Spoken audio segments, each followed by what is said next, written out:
Hello. Well, you skipped two, rat bastard. Caught us unawares. I was waiting for two. Hello, welcome to Reaper Errant. My thumb was still in my nose. I mean, step one, underpants. Step three, profit. But there was no two. Well, you skipped two. Wait, I heard someone. I heard it come back somewhere. Someone's watching it. Okay. This is a Dungeons and Dragons 5e game. I am sorry that we were not available for the last game. My apologies. That's on me, but we are coming. Oh, we played without you. Yeah, but I didn't see it stream though. Well, we didn't stream it. We wanted to keep it secret. Okay. Well, we rolled the most incredible string of 20s you'll ever see. I believe it was 130 in a row. And Rhonda still rolled a 1. I do not doubt there were that many 20s rolled. Well, where do we start? We got some surprises for you. Uh-oh. Now I'm worried. No, truly concerned. Also, well, Rhonda, I love your hat. I promised I'd wear a turkey hat, and Amazon came through just in the nick of time. Beautiful. I think your camera might be frozen, but you sound perfectly clear. We are. It's fine. It's a good frame to be frozen on. It's not a bad frame at all. It's one of the better ones. So my name is Frank. I'm the DM for this game. I usually DM on Nightheart Gaming, but I'm going to let the players talk about themselves. Oh, well, wait, let me make sure, because there was some mention. I don't know if our technical director is here for the character switching. Are you here? He is here. Okay. Then in that case, let me let the players introduce themselves and who they are playing this evening. I'll start up with Bobby. I'm Bobby Jackson. I play the valorous Pugh, the gnome bard, armed with my trusty war shawm and positive mental attitude. Awesome. I don't think I've heard valorous before. Cool. I am valorous. Usually it's mighty and indomitable. Yeah. Yes, I am mighty and indomitable. You got to pick a couple. Only a couple. I think that's good. Vary the adjectives. Yeah. Vary the adjectives a little bit. Gene. Hi, I'm Gene Van Horn. I'm playing Gooseneck, the lizard folk barbarian. And I like to cliff dive off of tall cliffs with my enemies. Yes. Yes, indeed. Jason. I'm Jason Wiebe. I'm playing Michael Proctor, a 4th level bicyclist from Colorado. I'm actually playing Corncob Thunderbludgeon, a cleric of high renown and low repute. Ooh, okay. Michael. Hi, my name's Michael, and I'm playing Abran, the anger management wood elf. Fair. Rhonda. Uh-oh. Oh, did we lose her? Rhonda, can you hear us? Definitely. Her picture popped back in, but her sound now we can see and we can't hear you. Don't know where the audio went. Jason, I don't know what she's saying. She's not even moving her lips. Can't hear you. What's that you say, Proctor? Hi, I'm Rhonda. I like to wear turkey hats and roll one.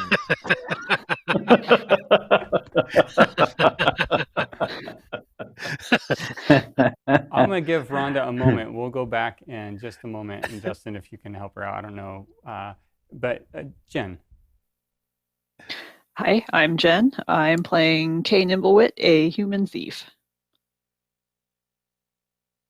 And we will work out what is, thank you. And we will work out what is going on with Rhonda.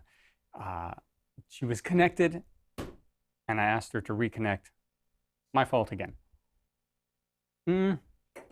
So, I think I can do a little backstory though while she's connecting. Justin, are you okay with helping her out while I'm doing this story part? Okay. Perfect. So when we last left, since it was like a month ago, it was in and around Halloween time in the real world, and they admittedly came into a place that was just a mild reflection, I would say, of that real world. So they made it down out of the mountains with their caravan, with their 2-wagon caravan of goods, and just missed the ferry.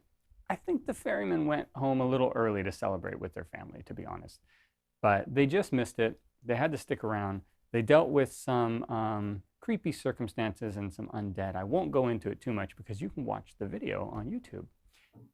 Or you can even watch, or you can read read about it in Kay's journal, which Jen posts.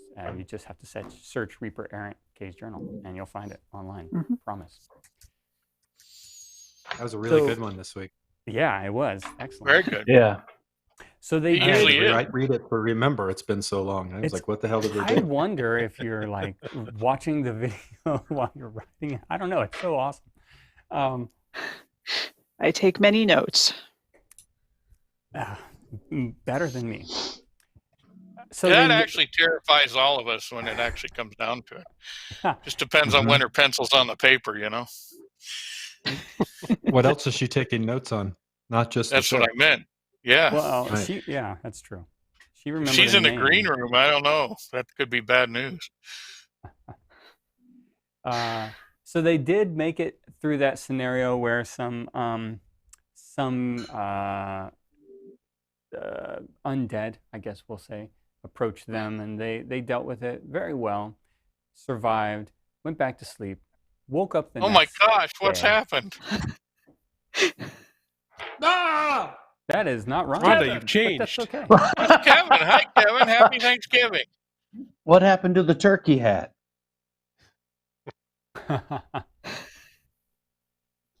I've never seen a computer reboot to a whole different person before. There's really something bad going on. It's amazing. So they did well to get out of that. And here's where I'm going to start them off. They need to make a very minor decision. The ferryman, the boatman, the person running this ferry comes back the next morning. And is he surprised to see us alive? No, not really. I mean, he would be surprised if you told him about the happenings of the night before. I think Rhonda's doing one more reboot. We'll see when she gets in here. Okay. So here's the decision you have to make. The boat, the ferry that will traverse this lake will only hold one wagon at a time. So they make a normal plan to, this is the one wagon, don't leave the corn with the fox. Where's the fox? Yeah, great. So the plan is to go across with the wagon, then come right back across, let other people unload it at the dock, pick up the other wagon, go back across, drop off that wagon, take the now unloaded wagon, come back, drop it off, and go back, grab that wagon, and come back. And so you'll have empty wagons over here, stuff over there. That's the plan. You can modify that in any way you want, or you can decide. How many people can we get all of us on with the wagon? You could. Yeah, you probably could. I'm assuming we're going to need people to be guarding the stuff, right? Right. I mean, you guys hear me now? Yes, we can hear you, yes. Rhonda. Yes. All right. So, okay, but I'm on my internal stuff. I'm not actually using it. Gobble, gobble. That's okay. Rhonda, let's go ahead and do that intro. Rhonda, it's like your turkey has come to life too. Who are you? Your turkey has found new life. Your turkey. He was droopy before. Now he's standing more upright. Proudly. Yeah, I should have bought the other one. I'm Rhonda Bender, and I play Fathom, who I like magic, and I don't get too fussy about where I get that from. Let's put it that way. That's I don't think you've described it like that, but that's a good way to put it. Mm. Yeah, I like that. Every day it gets a little more onerous. not for Yes, her. I have dragged them into my unintentionally nefarious schemes. I mean, to be honest, Pugh has a boon, and so does Abran. So I mean, it's all good, right? Oh, The like We're it's boon boon is about. out brothers. on it these days. Me So and which one of Abran these are wagons? Boon brothers. Which one of these wagons Don't has take that the wrong way. smart-ass scorpion that stings us and then laughs at us as we drown? Well, so that's my I question. don't want to be on that wagon. How do you want to go across this? Do you want to all go across and stay over there and just muck about in the town, or do you want to kind of split it up and guard this? They're okay if you. You've done the hard part. They are. So both Mercury and Wills are very comfortable with handling this part on their own if you wanted to do your thing.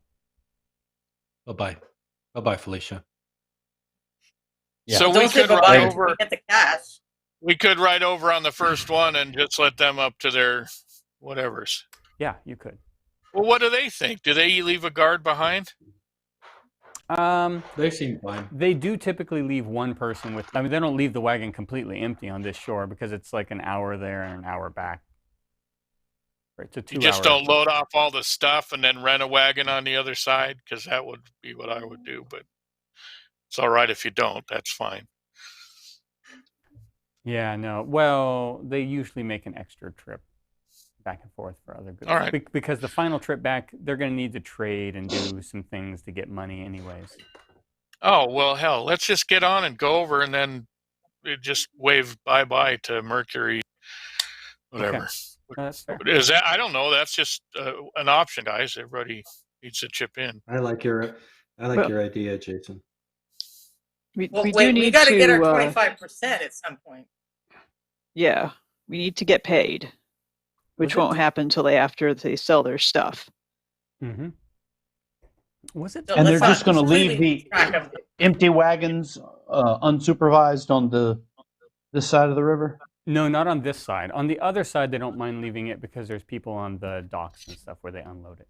But on this side, basically, Wills will stay, or Mercury, one or the other. But in this case, Wills has Like they agreed to do all stay. the time. That's not unusual for them to do that. So it's It just is not. SOP. Yep. And so you'll have one guy and the two empty wagons waiting for the other guy to sell the goods. Yeah, they'll take the whole wagon across actually, and then because they don't unload it themselves. They take the wagon across, they roll it on, take the wagon across, and then come back for the wagon while other people unload it. Yep. So All right. that works. This And that's town nice. was not near where the dagger was pointing us, right? We were supposed to go slightly So it wasn't the night in a before. different direction. Let me. I mean, let's check on what it says. Yeah, Justin, will you take us to the, well, I can actually, because we're doing maps. I'll go ahead and do it because we're doing maps. Yeah, go full camera. Yeah. So if I look at these maps, and I look at this sort of, the 3 lakes here, you are going basically to that town on the left in Lake Dairen. When you originally pulled out the dagger, like last night, I think, it was pointing We towards checked on it. Mara. Even though so it was really pointing more towards the central lake, but you haven't checked it in a while. So, but it doesn't. Isn't exactly where you're heading yet. Okay. I mean, I'll double check, but I think we're probably just going to Okay. visit this town and then figure out where to go next. When you pull out the dagger and check this time, it actually has moved. And it is it is pointing to the far left of Lake Dairen, up there in the mountains where there's no particular city or village, near the mountains, near the base. I thought this was a stationary object. we're looking for. It is supposed to be a stationary object. Someone else has it. Unless Yeah. Somebody beat us to it. See, I told you people to hustle for the fairy. This is what you get for not listening to the gnome.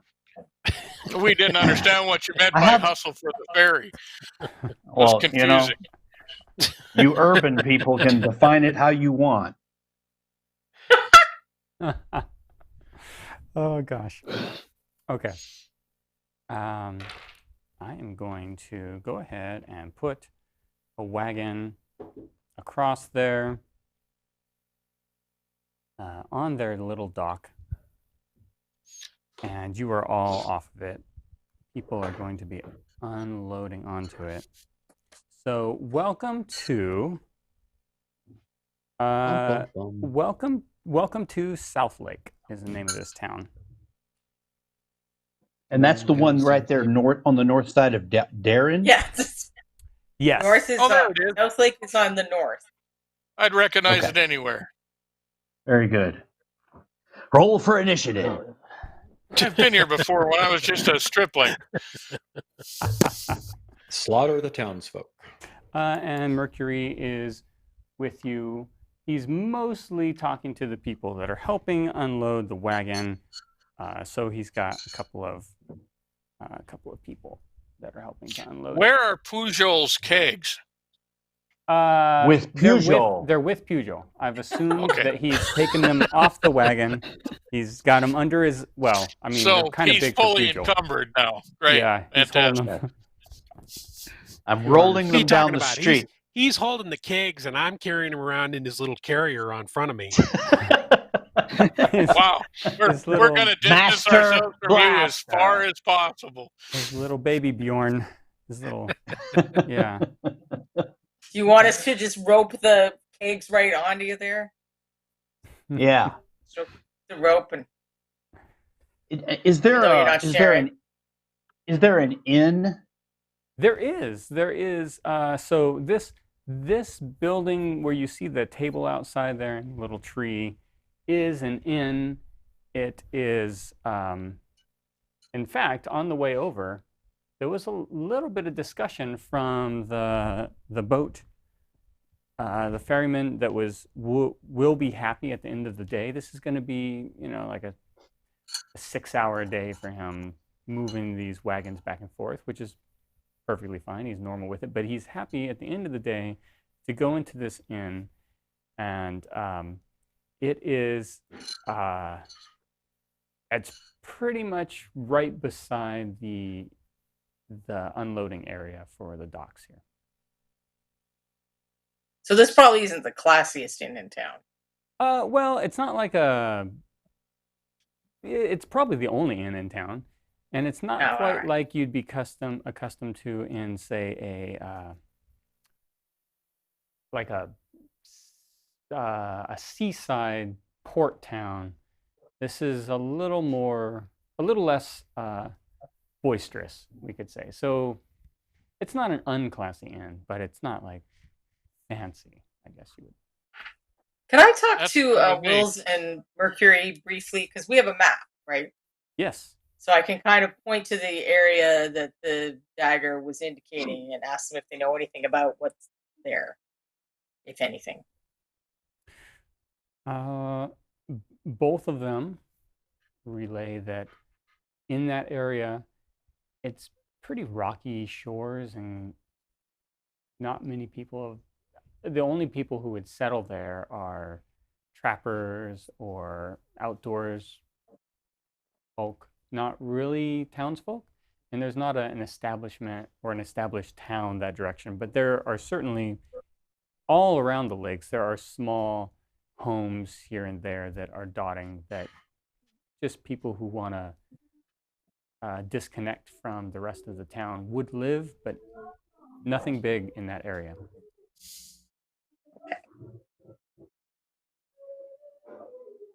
And both of them agree to that particular point, that there shouldn't be any established cities in that area. Okay, thank you. So do we need to wait for the goods to be sold, collect our money? For your Should money, we, you do, yeah. Should we stock up on any supplies we need, or explore the town, or what do you guys want to do? Do we have supplies that we need still?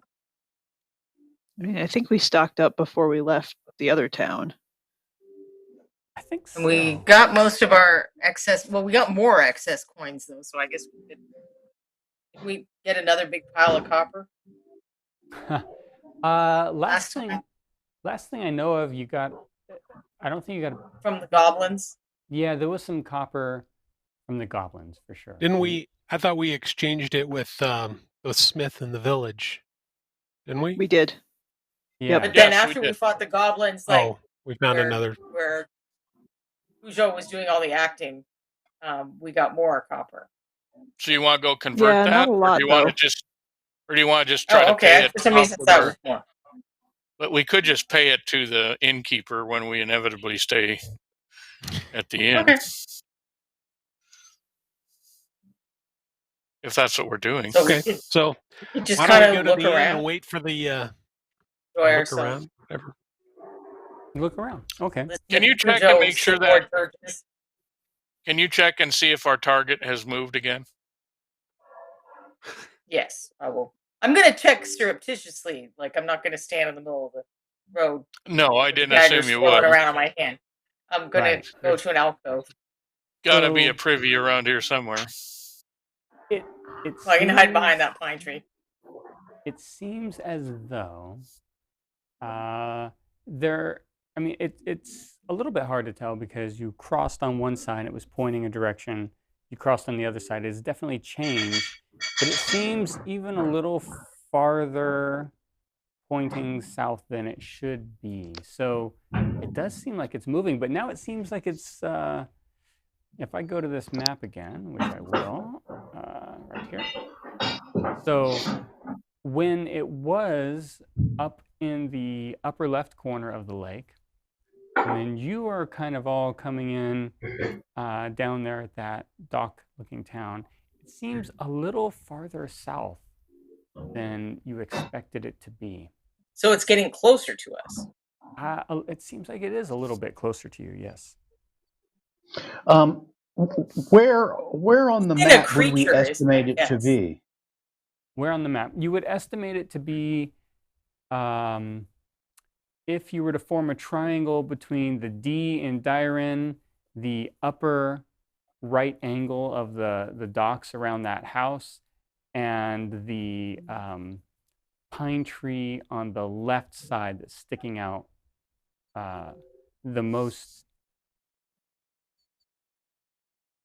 The second one from the top there on the left side. So it's in the water? In the water. It seems like it's in the water. Boy. Nessie's got it. Is it? Or the creature is it? This is where the lizard man earned his pay. Yep. Good thing you're semi-aquatic. That's the rest of us and ain't. Not bright. Dwarves in armor ain't aquatic. Well, it could be somebody on a boat. Who knows? I guess I can ride back with the ferryman and take a dive. Is it all the way back there? That's out of your way, though. The ferryman's not going that way. We're going to need a boat. The ferryman's going in the opposite direction, right? Yeah. They're headed more east. Yeah, they're heading right down to the very bottom in that little crook at the very bottom left where it disappears. The water shore disappears behind that mountain. That's where they're heading. Just straight up and down. We're going to need a boat. Are there already any boats where we're... I mean, we can just look out on the water from where we are, right? Are there boats over there? Well, so as you're sort of approaching this and talking about this, the wind is this morning when you got up was bitingly cold. The whole reason you wanted to fight this last thing is you wanted to fight the last snow, or the first snow, rather, the first big snow that would close this pass. And as you begin to unload things, or as they begin to unload things, and you overhear some of the conversation, I would like you all to make perception checks. Perception. I'm gonna. Oh gosh. Sorry, I'm gonna go back to This is going to be one of those nights. Uh Corncob gets the 3. Ha! I beat you with a 4. Oh, I beat Well, you with a good. 5. Can we play poker instead? Because I think we might be better set up for that. Wow. Help us, Kay. Help us. What about Help us, Gooseneck Kay. and I got- Abran? I got a 16 plus 3 and a 19. Okay, 19's good. Abran? 15. Kay? 7. Okay. So you're 15s and above, so there's 2 of you. You overhear one particular. You do overhear a conversation, and the conversation is between someone offloading and Mercury, and they said that Canville said the big freeze was coming. It's a good thing you made it over in time. And you do notice it is getting cold. It's biting. It was pretty cold yesterday, but the rain sort of maybe was a bit of a warm front. But now the cold is swept down from the mountains where you were enduring it before, and is now in this lower area. The wind is coming across the lake and coming in, and it's kind of cold and biting. You get the impression that they're talking about, so everybody who's 15 and higher, the lake can possibly freeze over.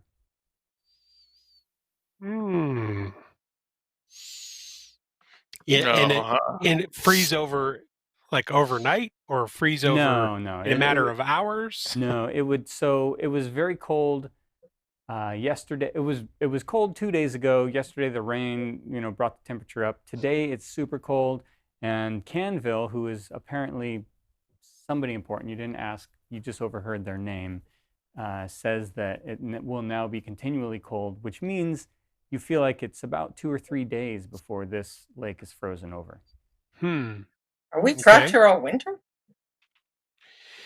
No, So we better get out there now. You wouldn't be trapped here. It wouldn't.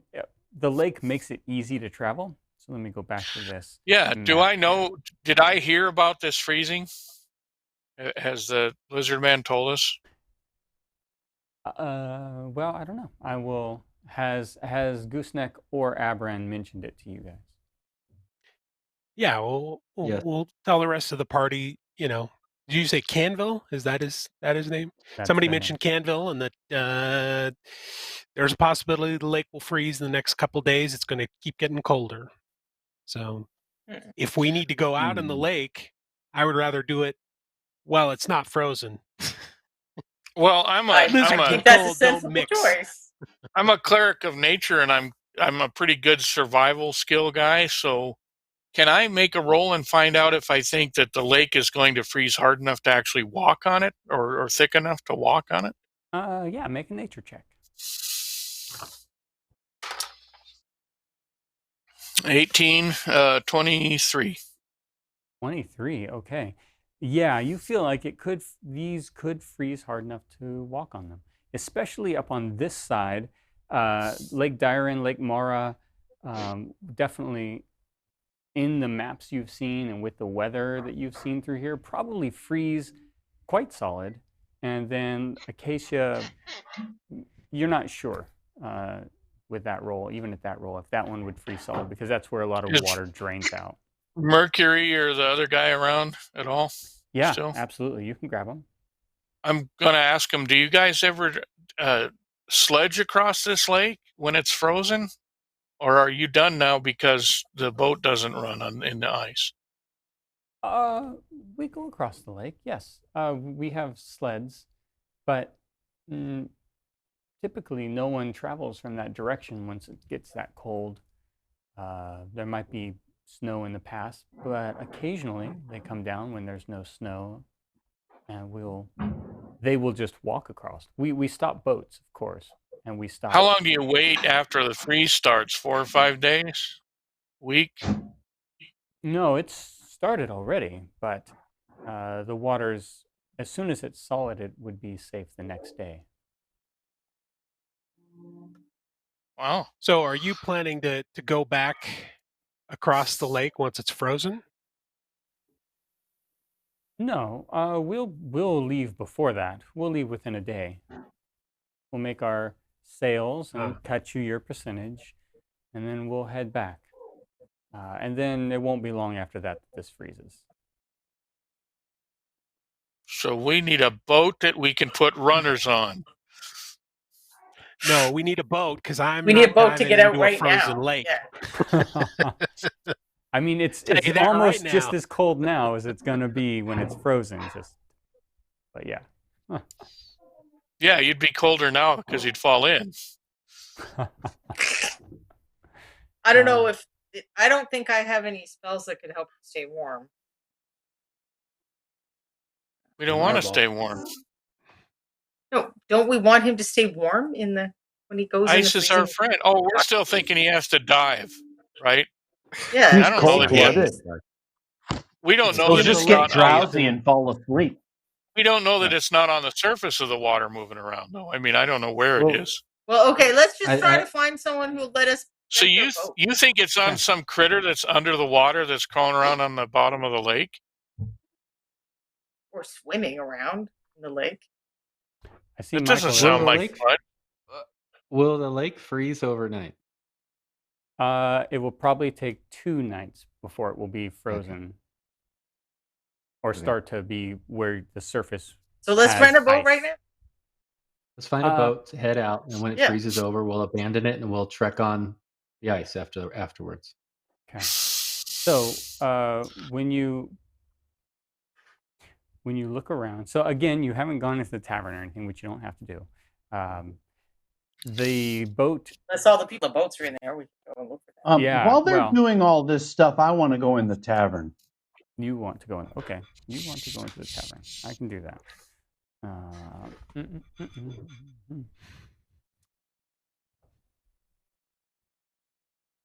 gonna pull some roofs off of here so you can see at least the inner part of the tavern.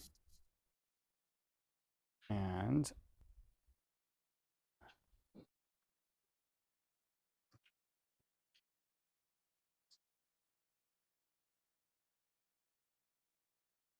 so we've got 2 possibilities.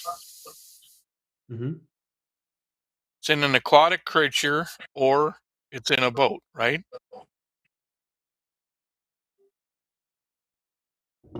Or it's under its own power. All we know for sure is it's moving across the lake.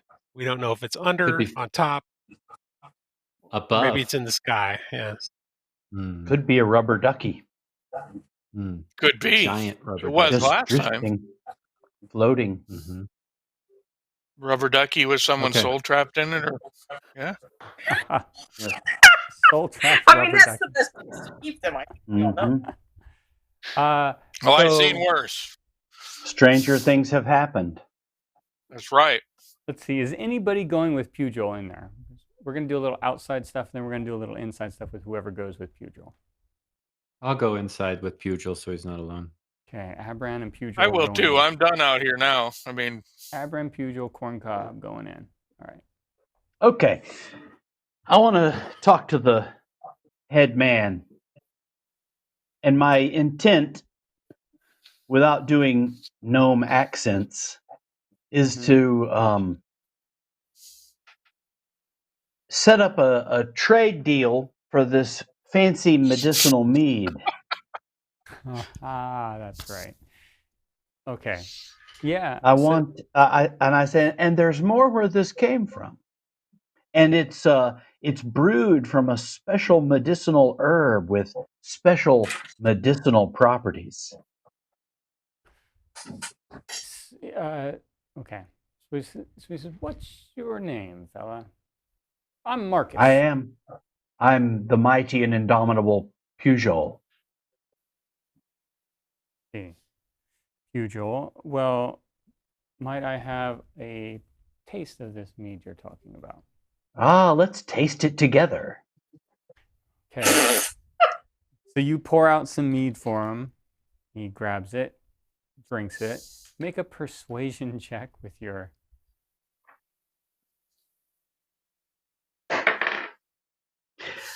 18 plus 4, 22. 22. Says this is it's good, but it's a little bitter, medicinal. Yes, that's the medicine. It's got powerful restorative properties. Blah blah blah, etc. Baloney. Oh, well, there goes a turn from a side hustle to a snake oil salesman. Whatever. He goes, my shoulder feels a little bit better, maybe. I don't know. It should feel a lot better. And check with the old lady in the morning, if you know what I'm saying. Oh. Well, that's. Wow. Let me sleep on this then. He's making some assumptions there. Come back in the morning and we'll talk about it. You say there's more where this came from. Yeah, I have 2 kegs on hand, but I have a source, and I'll leave the kegs here with you. You seem like a reputable businessman. We've got business to attend to, and I'll check back with you and see what kind of decision you've made. Thank you. That's mighty kind of you. You can have a meal tonight. We got potato soup, and I think there's a little bit of fresh roasted mutton out there. By happy coincidence, I'm famished. Okay. But you're eating your friends. Easy come, easy go. There's there's potato soup and a side of mutton. Yeah, it tastes like there might be some elf in this stew. It's not goats, it's sheep. Yeah. So Corncob and Aberrant, you're both in there. You get the free meal as well. Wow. But any ale, there is sort of a serving that comes with the meal that is the most questionable beer you've probably ever seen, which you're welcome to have. It's probably good. It's probably not going to kill you, but it's probably not the best tasting beer. No, thank you. You know what, Peugeot? We might want to find a higher class joint for you to sell your hooch in. Beggars can't be choosers. We're on the north side of this Egyptian lake. But there might be more. There might be another business in town, is all I'm thinking. I mean, if he's serving this with his meal, I'm not sure how much he's willing to lay out for supply. You know what? I'm willing to assist the guy in upping the class of his joint in return for a share. So there you go. So they barter after hold on. I'm not going to get to the full day yet because that takes a little bit of time. But outside still is Gooseneck, Fathom, and Kay. So what are you doing out here on the docks? Are there like fisher people or? You notice that most people, AKA fishermen, as you check around a little bit, there is there is a celebration down a little bit farther, sort of behind some buildings, where a lot of people who don't necessarily have families and stuff are celebrating. But after the festivities of last night, most people go back to their homes and they sort of just dine in, stay with each other, nurse hangovers for some of them. So you don't see a lot of people aren't using their boats. So let's go talk to the. Is there a harbor master? Is big enough to have a harbor master? Yeah, there kind of is. I mean, to be honest, the ferryman would serve for both in this case. Is the ferryman still here? Oh yeah. Have they gone back? No. So why don't we ask the ferryman if he knows of anybody that's able to rent us a boat? Okay. Okay. Well, sure. Of course we can. Maybe a captain that knows what they're doing, unless one of us is a sailor. That's true. We probably want someone to operate. Yeah. Somebody to Shouldn't we? So when we were back in the last town, we got a recommendation for Lyndon the boatman. Lyndon. Oh, good memory. Mm-hmm. Okay. That is a good memory. Nice note. Okay, let's ask, is Lyndon available?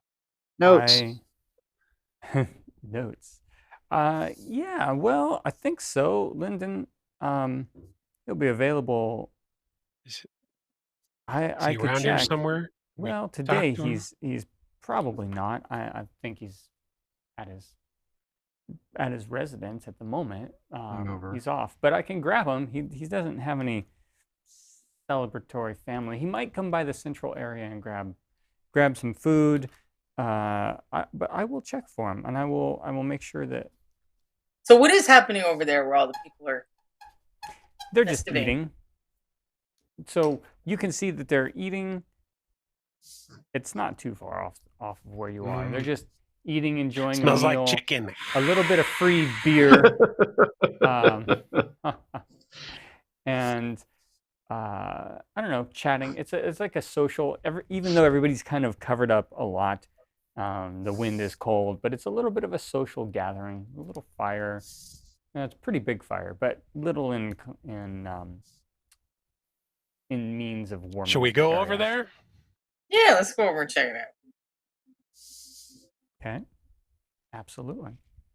So you head over, and Willis will come over with you. Oh, no, Wills is over on the other side. Sorry, Wills can't come over. Mercury will come over with you. Mercury needs a little beer, I bet. Yeah, Mercury would like a little. He had a bit of a night. break. Wait, yes? Did someone call me?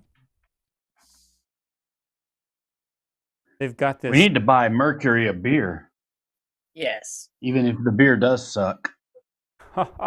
Maybe they've got better beer over at the party. That's questionable. So it looks as you come over there like it's Man, what a low budget place. It is. We did not come here for the alcohol. That's 100%. I've been kicked out of better places than this. You've been kicked out of better places. So yeah, it seems like a pretty small gathering at the moment. There are some people enjoying a little bit of food by a fire. There's some benches set out. Mercury comes out. Mercury comes out. There's another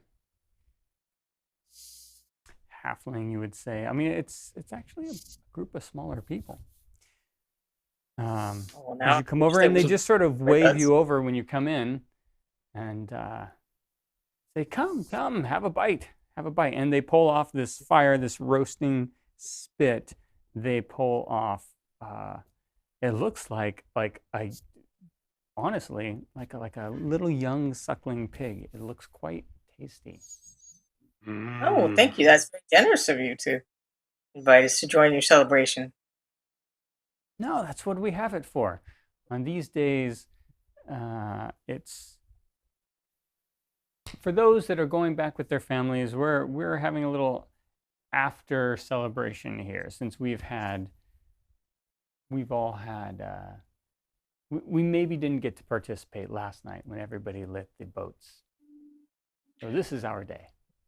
Going back to your families?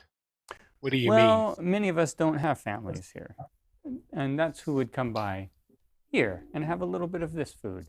I assume you don't have families here in this town as well. No, we do not. We're definitely from away. Well, then carve yourself off a slice of pig and enjoy it. Join our Lonely Hearts Club.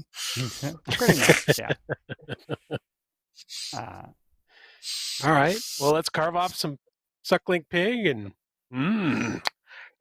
it's good. Tasty. It's probably better than the mutton. Yeah, it sounds good to me. All right. So these people are people who live outside the town? They live in town or outside town, just around this lake.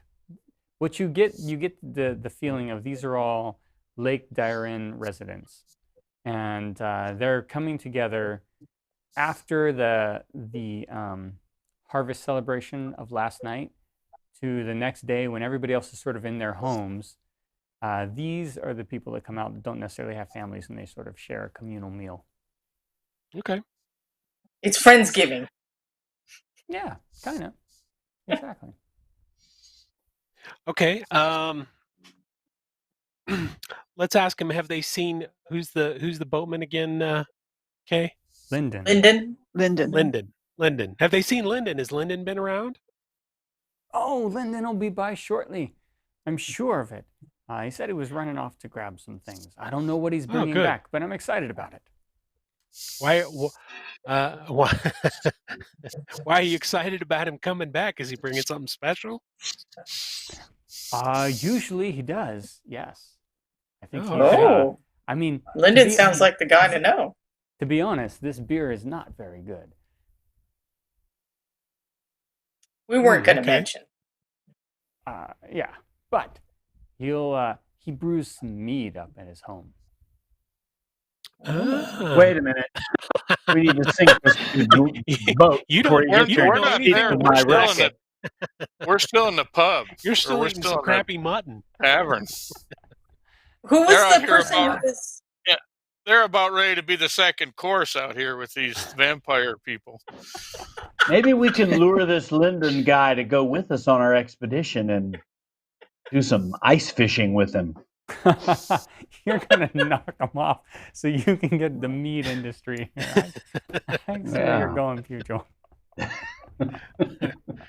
How are you planning to get your profits after this one sale? No, I don't think we thought this through. So we were Pony Express. We were talking with some of the other locals, and they mentioned somebody named Canville. Can you tell us about him? Is he a local resident? Canville. Well, yes, definitely a local resident, but helps with the weather. Hangs out with the nature. A druid, they say. Whatever that means. So he's weather-wise. Yeah, he can always tell us what's coming. And he's mentioned the big freeze is coming. And so he lives around town, or he lives in the area? He lives in the area. We saw him for the festivities last night, but then he returned gone back now. to the forest. Yes. He's probably not back. Because he might know if there is some big creature in the water or something he might know about. Oh, he would know. Or the air. But Lyndon should know. Abraham pointed out. Lyndon should know too. Okay. Lyndon's just like your all-around useful guy. Sounds like. Well, I was just going to say, why don't we just have fun and enjoy the festivities until Lyndon arrives? Okay. Eat some more suckling pig. Yeah, you're all having a good meal. The three of you, rather, not all, but Gooseneck, Fathom, Kay, you're also out here. We'll be getting the gnomish funeral dirges. That's what's going to come for us. Inside, there's bad beer, potato soup, and mutton. Outside, there's bad beer, suckling pig, and maybe some great mead on the way. There's medicinal mead inside. That's the way it always is. This Lyndon guy, he's got to go. Yakety sacks. That's right.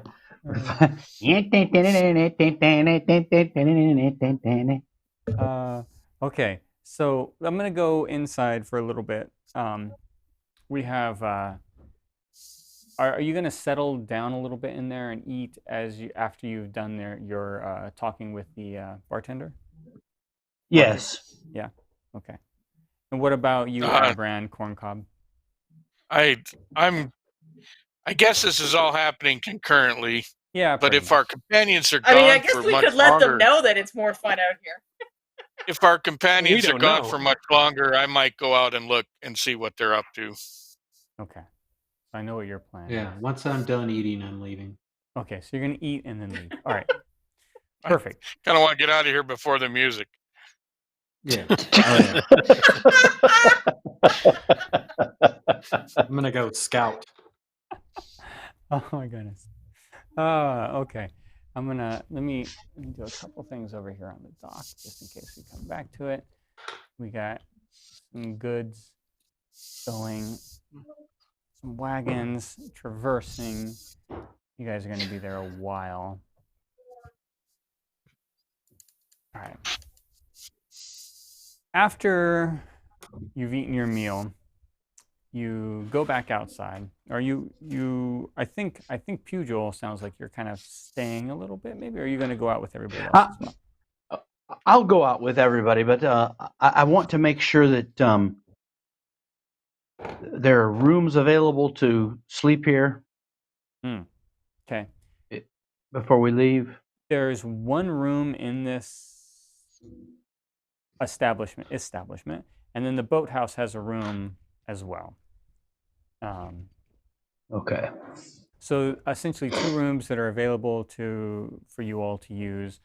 One is for pay, and one is part of the ferry fees from moving this back and forth, which Mercury and Wills would probably be using that as well, since they pay the ferry fees back. Both, and we have some coppers. So. Yeah, I mean, it's not expensive. The boathouse, part of the fees, you just get the room, do whatever it is you want with it. The room inside the tavern is it's like 2 silver for the evening. Doesn't include any meals or anything. Are they fairly close to each other? Oh yeah, they're within 70 feet of each other. Okay. I'll arrange the room and then join the others at the fire. Okay. So everybody comes out to the fire. Joel, you're hanging out the back a little bit. Okay, I've got you just sort of in the shadows against the wall. Tell me if you want to get super close. And look, it's your fellow short people, Pugh. It is. There are some fellow short people. And also Lyndon comes up. That's this gentle elf here. I know he's a little bit blurry. Oh, he's an elf. He is an elf. Oh boy. Yeah, that'll make it easy to push him overboard. So he comes by and he's got in his hands this fairly large, fairly large keg of barrel, you might say, small barrel, large keg of mead. And he comes over and he sets it down and he says, it's ready to go. All for you all this evening. The good stuff is here. Yeah, everybody starts kind of huddling around. No one's really pushing, you might say, but there's some excitement to get to that. Everybody's getting their mugs around it and under it. Anybody reaching for a purse to tip him or anything, or? No, not at all. Okay. He just comes in, he sits down, he cuts off a piece of pig, and then he looks at all of you and says, newcomers, what brings you to South Lake? Well, we've heard tale that you have some astounding mead. Really? All this way for the mead? That doesn't seem like much, but please. All this way? We just came from across the lake. It wasn't very far. I'm gonna sample this mead. Okay. The mead. We were accompanying the wagons. Oh, I see. The town up the way. I see. Well, that's understandable. So the mead, when you taste it, is it's very sweet. It's nothing like the mead that Pugil is trying to sell. That doesn't make one better or worse than the other, but it is very different. It's a very so if you mix it together, you get the bitter, you get the sweet. I guess I think a blended mead might be in order. This town needs a blender. Lyndon brews this. Lyndon brews this? Lyndon does, yes. He makes this mead, yes. I would like to have a conversation with Lyndon about the mead that I brought and find out whether he would be interested in a source for a medicinal mead. Did you reserve a little on yourself to share with him? I can go fetch it. It's just in the inn. If you'd like a sample, he would love a sample. And when you bring it back, he tastes it, and you make a persuasion check, please. Oh, a 10 plus a 4, 14. Okay. He says, this is not not as tasty, but I can tell that this has got good properties with it. Really, they've been brewing And it's this up brewed north. from the blooms of a medicinal herb. It's got potencies beyond its Yeah. blah blah blah. Persuade. Right. He seems fairly persuaded. He would be interested in it. Can I take a little taste of each and blend it together? Yes, you may. Do you have any brewing? I'm going to do that. Corncob, do you have brewing skills or anything like that? No, but I can pour one goddamn thing into another one. I'm just. Yes, you can. I'm just checking to see Roll good. for pouring efficiency. Okay. Let's see what I got. I do have a +5 in medicine. Okay, that's good in this roll case. for it. Yeah. So compounding, I would think, Add the 5 to it, yeah. Oh, natural 20, 25.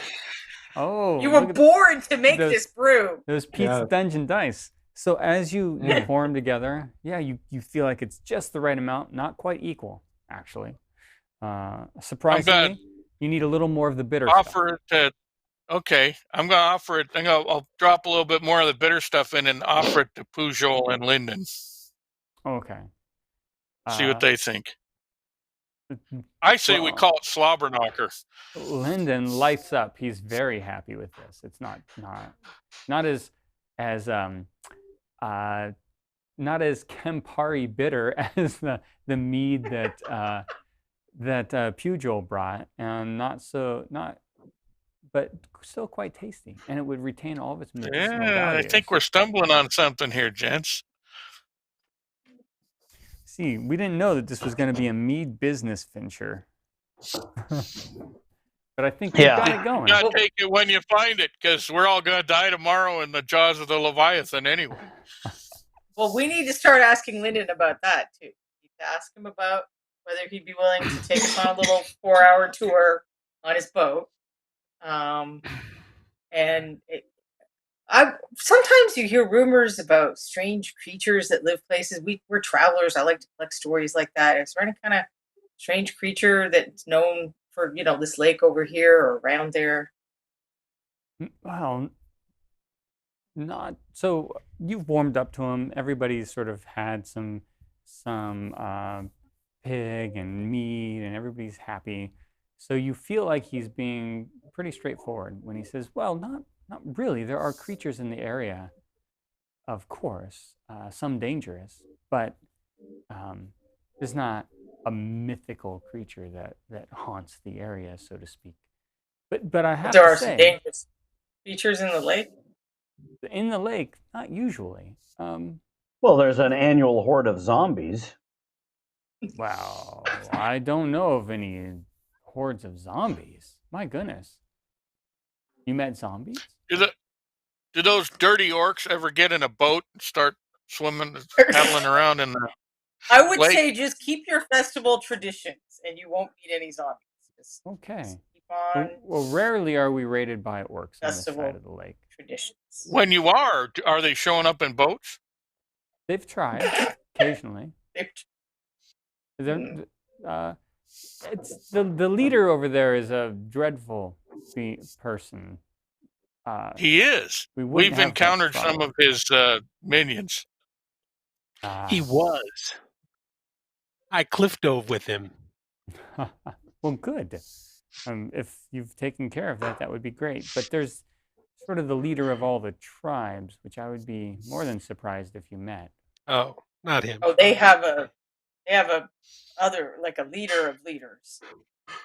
Yeah. I would. The big cheese. I would almost. I don't want to say that they take it to a worshiping level of them, but it's they idolize this leader. Some of the members of the tribe have, of course, broken off. They don't have the same beliefs and gone about their normal ways, but it's a large enough faction that it presents a problem for some of the outlying towns. Rarely for us. We're protected by the lakes in the front and then these steep mountains in the back, so we feel fairly safe. I do need to ask, if you're wanting a boat for the lake, I mean, you know it will freeze over in a few days, so I'm assuming you're have a purpose. What is your purpose on the lake? Well, we're looking for a good life.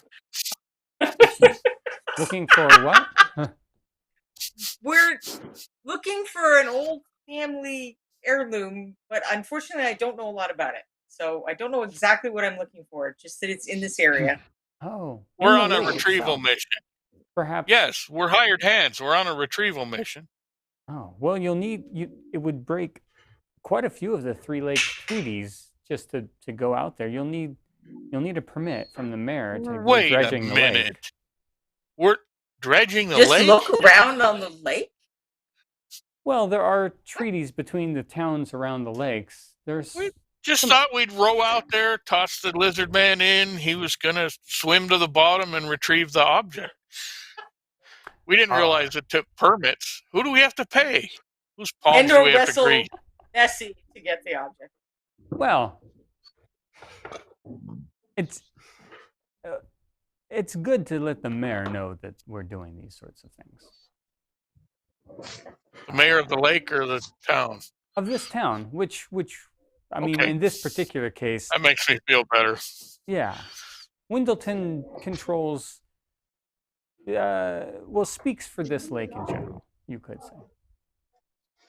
If we hire your boat, can you handle all the admin? Yes, of course.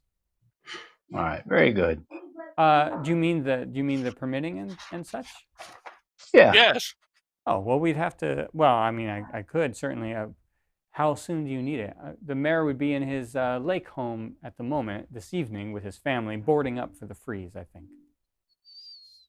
Well, if we're going to use the boat, we better use it over the next couple of days, from what I understand, because otherwise we got to find someone that has out there sled before the lake freeze.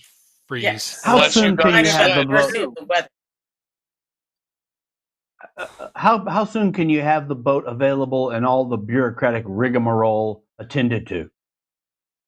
Well, I could certainly make the boat ready by tomorrow morning. I would be loath to be the one to go and talk to the mayor this evening. I seems more than what I'd like to do. If you'd like to, I think we should talk to the mayor tomorrow morning. Tomorrow morning. Right now. Can what time to get up? Pretend I'm going to the privy and check on the dagger again? Just make sure it's now not off on the land somewhere. And we're doing all this you for can. nothing. Yeah, you can. It's pointing right at Lyndon. We already know this. No, so you go off, you pull out the dagger. It is pointing like it's whipped back around so that it's at the lake. Oh my God. Not really at the area you've crossed, but still a little more northerly, but in the lake nonetheless. So do we have anybody that has around in the lake? Don't we have? Pugh, you have a mapping skill, right? Yes, I've got terrain, some sort of terrain familiarization type thing with my background. Can we kind of triangulate with the readings we've had on that dagger? If it's traveling in like a straight line with or an erratic, and get some more information. Okay, so yes, you can do triangulation, and then Fathom. What did you want to do? Whether it's possible to commune with Zugmudi in some way to get some more information about what it is we're actually looking for, because okay, like a vague thing moving around a lake is appearing not to be enough information. This is what I'm worried about. You can commune, yes. And Abram, yes. Michael wants to commune too, but that's a different thing. I have primeval awareness, which means I'm in my favored terrain, which is the mountains, and I can use one of my spell slots if something's within 6 miles. Yeah. Do I detect anything within that range? Really interesting. So, primeval awareness. I think.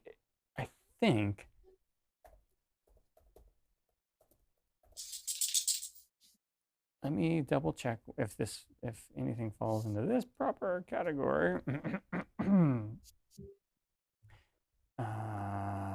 we go.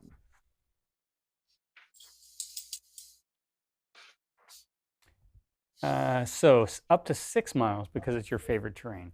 You're looking for Yes. any of those types of creatures. Yes. It's any kind of aberration, celestial, dragon, elementals, anything Yep. big and So meaty. you do detect some fae within 6 miles. They don't seem to be on the lake. Okay. But you don't detect any fiends. Well, I mean, present company excluded. Any undead? Well, that's not true. You also get a little bit of undead off into the mountains a little bit, and no dragons, no celestials. But nothing towards where Fathom thought the dagger was. No, none of these particular things are out So there. on the Aberrant's dagger. pointer doesn't follow the same line as a dagger. Yeah. Correct. Whatever My Aberrant's pointer's a pointing little with, dark right now. who knows? Yeah. What other way? His abs. My pointer's off in Pointing another with his direction. abs. Kind of veers to the left a little bit. They have a pill for that now. I heard. Dude, what? Yeah. Nope, you don't get any of those things, Apron. Sorry. Okay. I mean, that are out in Just that checking. area. Yep. Just checking. Okay. So this is starting to wind down just a little bit, and you hear, okay, well, you can get your rooms, and then I'll check on the mayor in the morning, and I'll meet you back here, I guess, and we'll take the boat out. I'm sure I can get the paperwork. It's I'll just say that the permitting fee will be part of my fee. I have to ask, what kind of thing you're looking for? Is it would it be? It's bigger than a bread box. We don't actually know. We don't know. I haven't communed yet, have I? So I don't have the answers to these No, questions. not necessarily. He's just wondering. I'm gonna comb through my family records that I left back at the inn and see if I can get you more information tomorrow morning. Okay. Well, Tell you what, when we know, you'll know. I'll get the best permit I can. That's fine. Just and keep it open-ended. Part of the fee, 10 gold. 10 gold will cover me and the permit. Just like a salvage and recovery thing, I think is the best we can do. That'll be fine. We'll Make sure the mayor knows he doesn't want us rolling for initiative. No, do not threaten the mayor. It's all cool. We're doing things the legit way. Save your spells and abs for the lake monster. Okay. This guy that was just for Abrand's amusement. No, there's a lake monster. That was just for Abrand's amusement. Okay. All right, and then he takes off. So he came late to the party and leaves early. He's one of those people that brought some stuff and is out of here. We can't complain. He brought the good stuff. No, he did. Well, especially combined with what Pugh had brought down. It's very good. We all feel great. Comes back later when we're all passed out and rifles through our pockets. I know that kind of guy. So you have this is enough time to have unloaded, or one wagon is dropped off, and you figure the other one's coming back across the shore, or is almost all the way back. Is there anything else you want to do,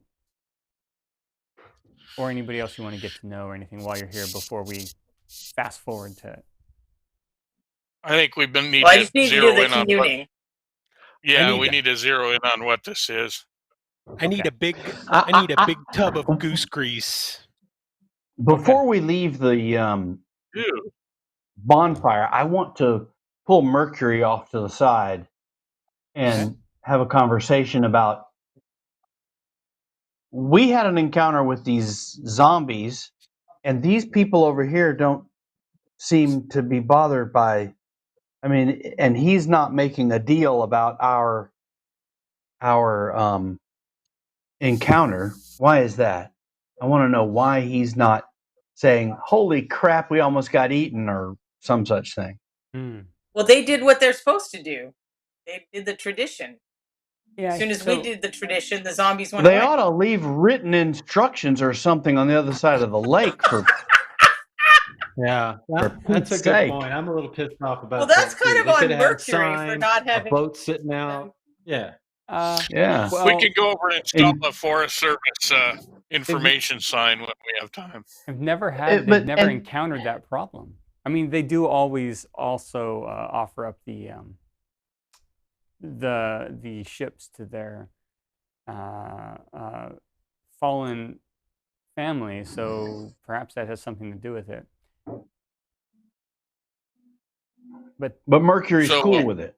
Well, no, Mercury. That's not Mercury, I think. Mercury is not necessarily. He is pretty disturbed that there were undead.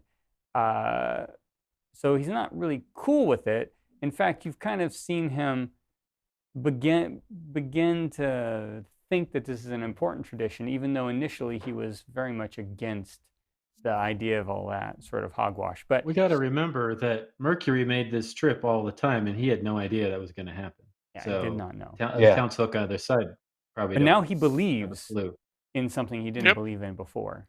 He used to laugh and laugh and laugh. Yeah, well, now he's laughing out the other side of his. His what? I'm sorry? Huh? What? Who? Okay, so the party's winding down. Let's go. Should we go see if they've gotten the rest of the supplies over, or the rest of the trading goods? Yeah, so they have gotten the rest of the trading goods over. Let's see what kind of deal they can strike and how much you're going to get. I wasn't the percentage. What was the percentage? I don't think it was 25%. 25%. Was it? Man, 70%. I feel like it was like 10%. But okay, 20. 70. Between 10 and 70, so 60. So 60. It wasn't 60. I mean, I did you write that down, Jen? Jen probably wrote it down. I'm looking. Go with whatever they made the deal. They were pretty desperate at the time.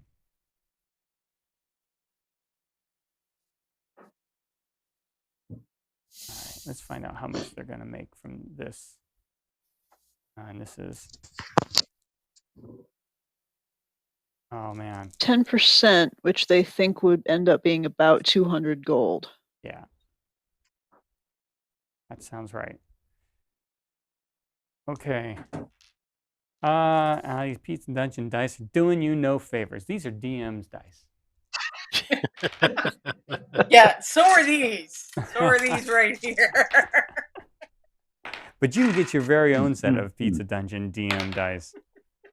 Reaper. Okay, actually, it's not that bad. So your share of it would be 272 gold. Okay, pretty good.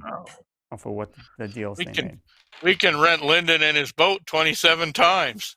It's going to be a long winter. All right. So, no, it wasn't all good. Right. So they so are they giving us the money? Yeah, absolutely. Mercury and Wills is there as well. Wills is there as well. Well, I hope we have the opportunity to do this again, gentlemen. This was a nice arrangement. Well, I thank you for helping us make it through. We wouldn't have been able to make it through that orc ambush if Damn you weren't right. with us. Damn right. Well, I hope you're going to be all right getting back. I think maybe we'll you could write us a letter of recommendation. We'll take the same route. Well, my letters aren't that great, but I could do something perhaps if I had. Anyone ask, give us a good word. We will. Thank you. And so they sort of depart. They say they also load a few things back. They bought some supplies and loaded them back onto the ferry for the last trip back across. So you can tell they're going to go back with maybe a half a wagon full of things. Tell your dad I said hi. There haven't seemed to be any problems in this town, have there? No. As you can gather, there haven't been any attacks. or problems. Nothing unusual really in this town. Rumor had it that all these towns had problems. Yeah, Maybe there was some problems. Well, if this town's not having problems, then this town is the problem. Think of it that way. Yeah. Wow. We need to clean it out. Rolling for initiative. So, okay, so Abran's the peasant killer. Wow. Have So not killed when What a any nice peasants. reputation. when can Fathom commune? Mute. Yeah, anytime she wants. Anytime she wants now. Well, I'm ready to commune. All right. So Drum roll, Unless it please. requires dice rolling, in which Yeah, case I'm less ready. it's gonna require Okay. some dice rolling. All right. Oh my. I'm ready to suck. Make an Arcana check. Arcana check. Here we go. Natural 20. 17. Hey! Oh, get out of wow. town. Woo-hoo. So as you're I do have skill in that. The magic turkey. in whatever way you're trying to commune with your patron, you get this image of an orb, smooth glass. It looks like round, maybe crystal, and inside it is almost this reflection of an eye, like a large observing eye. But that's really all you get. It makes you feel like the item you're looking for is a crystal orb or crystal ball. Okay. So it would easily fit in a creature's stomach. Yeah, I mean, so does Pugil. So does Pugh. So does Pugil. Well, this is a fact. I mean, it's been We've seen that more than once. Hey, Is it So does- pumpkin so does the size? lizard Is it man. apple size? Pumpkin size? Apple size? And did I get any kind of Right. size It is comparison? cantaloupe sized. Antelope size. Antelope. So between a pumpkin and an apple. Very good. Yeah. So it's pretty heavy. I don't know if it's possible to send a note to Lyndon that we think it's a crystal sphere that we're looking for, so we can put Well, you that just on tell all him in his the morning, right? triplicate form. Well, he's got to Yeah. put it on his triplicate forms and whatnot. So Yeah, you got to make sure. Well, I mean, we'll this see is a him before he surprising talks amount to of the mayor, bureaucracy for a town with one inn and crappy beer. It's one So in I'm- crappy Yeah, no beer and kidding. bureaucracy. That's what's going Yeah, on. they, Wow. they're leading town. I mean, all he's Well, you asking. wanted to know what the trouble in these towns were. I think we just found it. Yeah, the Bureaucracy. Yeah. Politburo is running this place. bureaucracy. Hmm. All Town I these- grew Burned up the in was building just down like that has that. all the triplicate forms. Oh man, that'll put everybody. There's nothing more frightening and terrifying than triplicate. Mm-hmm. So, Especially when you don't have carbons. oh man, you have to do it by hand. So you can go into the rooms. Are you gonna all go in the same room? Are you gonna divide 3 to the boathouse, 3 to the inn, or how do you Same want room. to split up? Same room. Tavern Same is room. nicer, by the way, to sleep in than the boathouse. Yeah, let's go to the tavern. I'll be Well, in the don't split tavern. the party.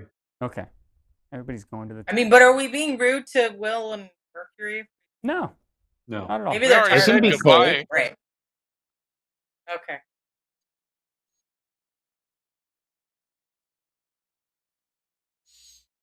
Here we go.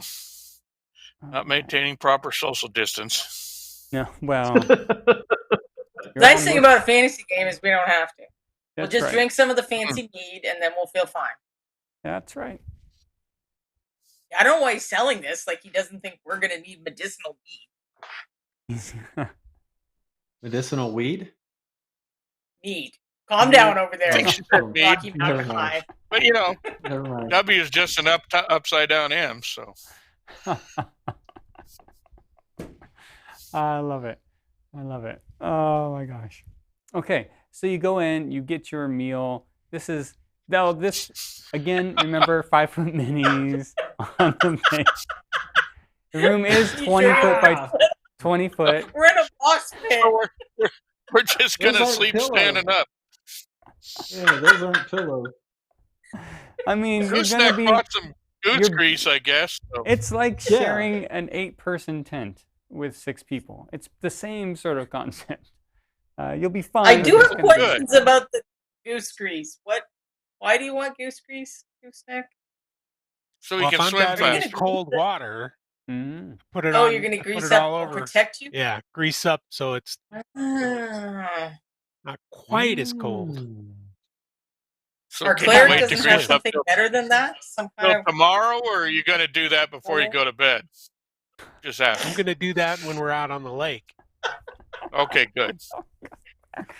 Oh no, yeah, it's gonna smell like goose grease in here if you did it now. That's what I Yeah, was no, worried don't about. open that All right. thing till tomorrow. It already smells like gooseneck, and if we got goose grease on gooseneck, that's just too damn many goose.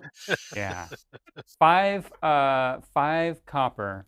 No, bring this little small keg-sized thing of I mean, that's grease. pretty valuable stuff for cooking. Yeah. It is. Well, if I don't use it, we can cook with it later. But Yeah. Well, I'm just saying the price is more than reasonable. I think this is the kind of things that you put to save yourself from being cold and to make abs pop. See? Oh Yeah, no! Abram can use it. Suddenly, Elf steals all your grease. Where'd all my goose grease go? Okay. Abran's, I don't know. And why does Abran have that sheen?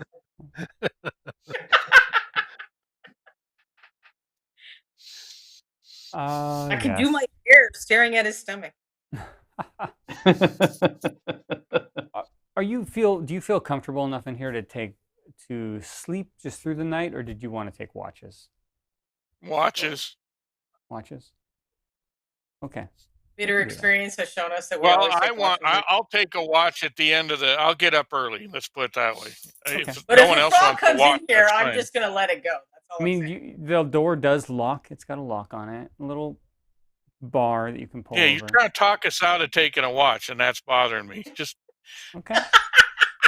Fair. I'll do second watch since I don't have to meditate. Rolling 3 dice isn't that hard, so I'm thinking maybe there's something else going on here. It's okay. I need some passive perceptions from everybody though. So I'm going to start up with Pugh. What's your passive perception? Shoot. How do I know that? Oh, it's 11. Left side, second down. Okay. Right. 11. And Gooseneck, what's your passive perception? 13. Okay. Corncob? 13, unless I'm greased up. And then it goes up or down? Okay. I don't know. We could try to find out. Abran, what's your passive perception? It is 14. Okay. Fathom? 10. And K? 18. 1 million. 1 million perception. Yep. Nothing gets past K. No, except she has to sleep sometime. That's when it goes bad for us. No. She probably knows what's going on in the boathouse. All right. So you. Yeah, you don't want to know. Even. No, I didn't think I did. No. Especially if they don't have any grease. Gooseneck wasn't the only one that bought goose grease that night. Oh, this is taking a turn. Oh, Lord. If I look up, though, Rhonda, you've set your head down so the turkeys. He's giving us the eye. Yeah. He's giving us the eye. That's what's in the middle of the orb right there. I'm sorry. I didn't know you were related. The night actually passes well for you. It's fairly peaceful.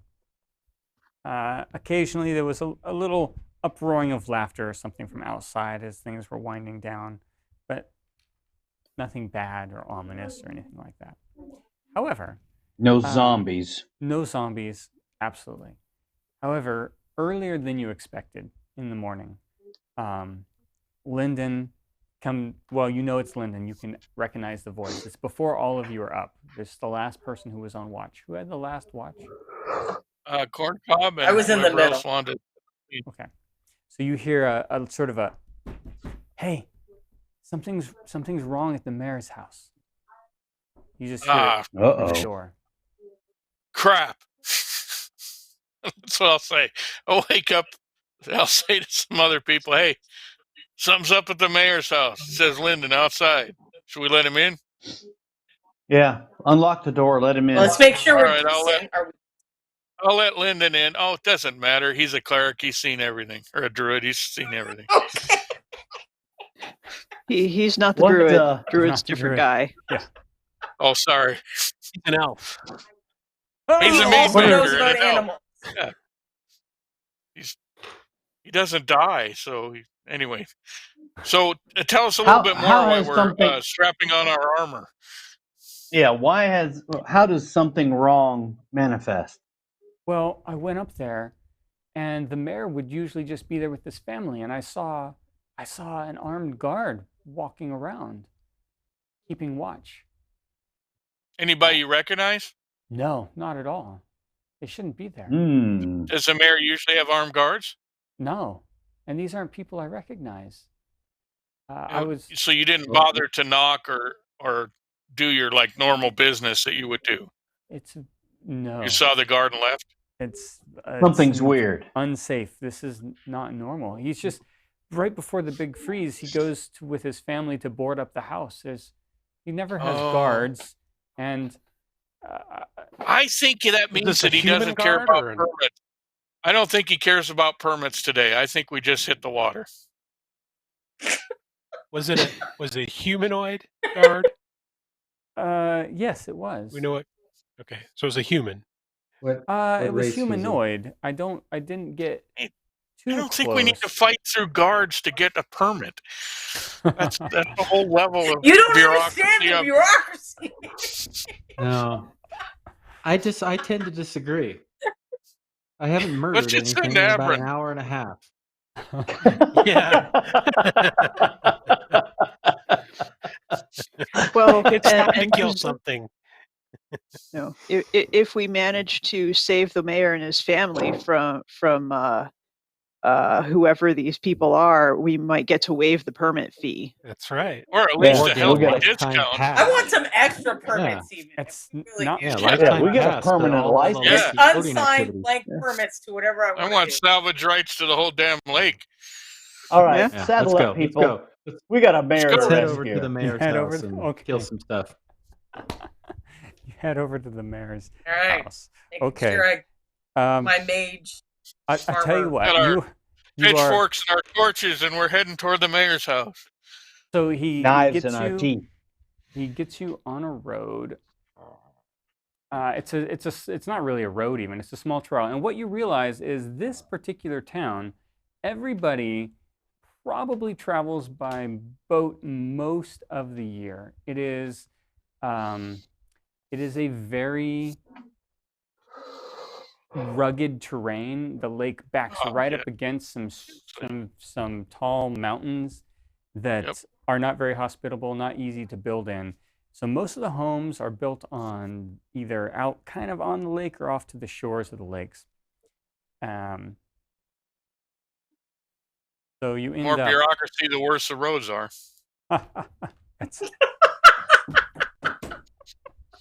My gosh, we're in Houston. So I think we're in any town USA. Yeah. So as you sort of begin to head up this, you notice that. So you see a very large house ahead that's out actually on the lake. It's on stilts into the lake with how bad are these permit fees? Well, I mean, this looks like a pretty fancy house. It's some parts of it are 3 stories, at least 2-story, the whole house. And to be the mayor. Definitely good to be a mayor. But what it's not you how do high notice, the permit fees are, it's how many you need.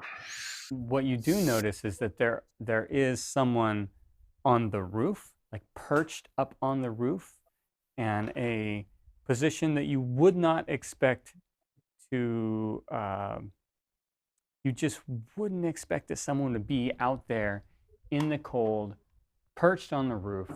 They have a Probably with a bow or something. Bow out. Yes, they do. But And this is then- daylight, and they're not trying to hide. And it's daylight, and they're very well. They are trying to hide, but you have a passive perception of 18 as a group because of K. Wow. We should pretend Thank you, we Kay. haven't seen them, or we should definitely try to stay undercover. I would say. I think we go about business as usual and be ready to get ganked.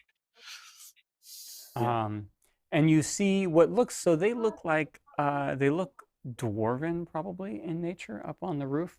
And then you see maybe Short and stocky, a but we human. can't make out facial. a Can we see human- beards? You see a human and a half orc exchange a little bit of information together, like on some docks. Look at that And- house! Wow, Yeah. It's, Wow. It's a big fancy house. wow. Man, I say we take this over as our base when we're done. Yeah, let's just start making Yeah. permits. If it This just is had the some headquarters of the new Mead Empire. if it just had some chicken legs, we'd be all set. And you see them, moving along the dock a little bit, exchanging information. Someone on the roof. It absolutely doesn't look. It looks almost like they're acting like it's a military compound more than a home. And so even to your eye that's not used to the situation, it seems out of place. It does seem like something. Did Lyndon come with us? Lyndon is with you, yeah. So we will be able to know who the actual mayor and whatnot Yeah. Can I and- tell if the dwarf sees me?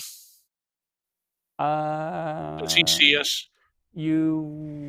Interesting. Yeah, I'm using all of your passive perception, so even Kay, it doesn't look like they've seen you yet. You're quite a ways off and still through some rugged terrain and trees at this point. And I think this is also mid-game, so we need to take like our 10-minute break, everyone, before we get to this All right. house. All right. Okay. Okay. So everyone out there watching, we're going to come back. We'll be 10 minutes away. We're all going to get up and stretch, use the restroom, whatever we need to do, bio break. And then we'll come back to find out what happens after that. So see you all. Don't Stick leave. We're around. about to kill stuff. Yeah, that's Stay probably, probably true. For better or for worse, it's probably true. Yeah. Yeah.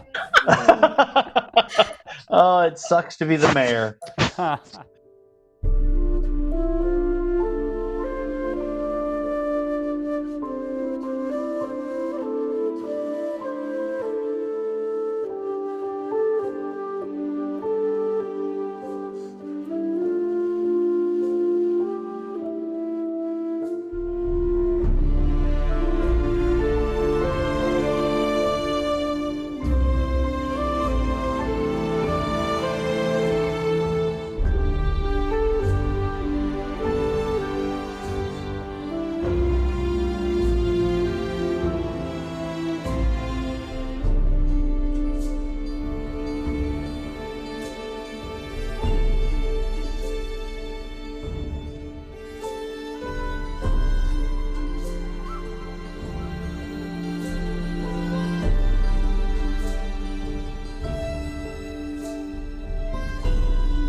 So that was that. Woohoo! Welcome back. Okay, yeah, so you're approaching this building, which is for some reason has some sort of military watch, even though it's supposed to be the mayor's lake house that he's boarding up as the freeze comes in. Oh, this is his second home. He has another home beside this. Yeah, we're in the wrong career. We need to become mayors of things. Doing this wrong. Well, I suggest that we maybe flank to the other side with some of our more stealthy and perceptive people. I don't know if you guys want to split. I think some of us should maybe go along the road as normal, like we were looking for the mayor, and others should maybe go around the other side of the house. But that's my own idea. I'm having similar thoughts. I would suggest just a country cleric. That the smart, stealthy people like Abran and Kay, Abran being the stealthy and Kay being the smart. Also missile. Check. They also have missile weapon. I would say have them sneak around and investigate the other side of the building, while more expendable members of the party, like the gnome bard, go up and pretend like they're going to get a license. Get a license. Yeah, I'm up for that. Okay. I'm decently armored.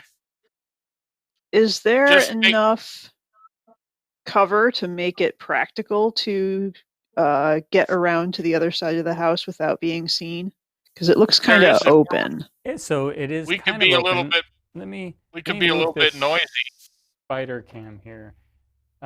Someone could play a sham as we're walking toward the mayor house. So there could dance a little jig. There is dance a little jig, and we got a lizard man. But I mean, who's not going to look at us? We got a lizard man right here. There is basically 1 or 2 trees, and then a small fence line that runs along the back of the house, and then.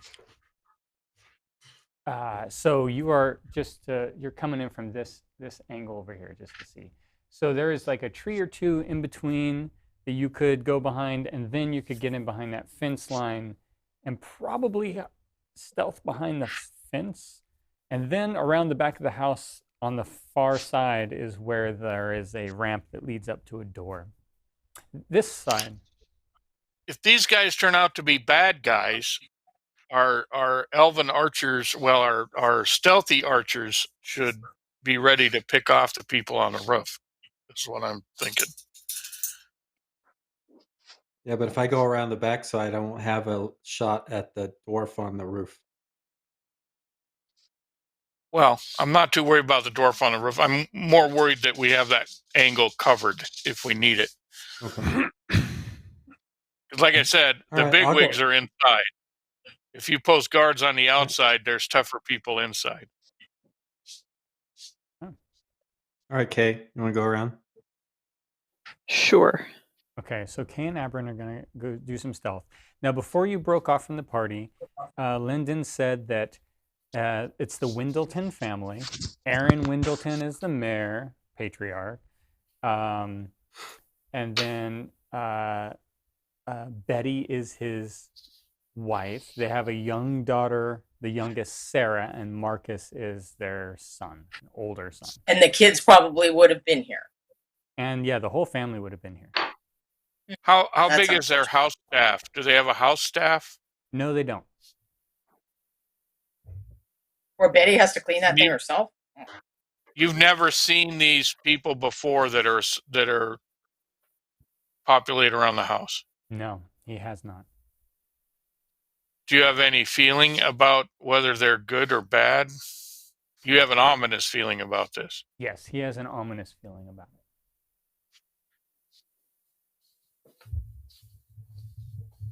Huh. Dispatch Manuel to Boot Hill. We'll be back shortly. Okay, so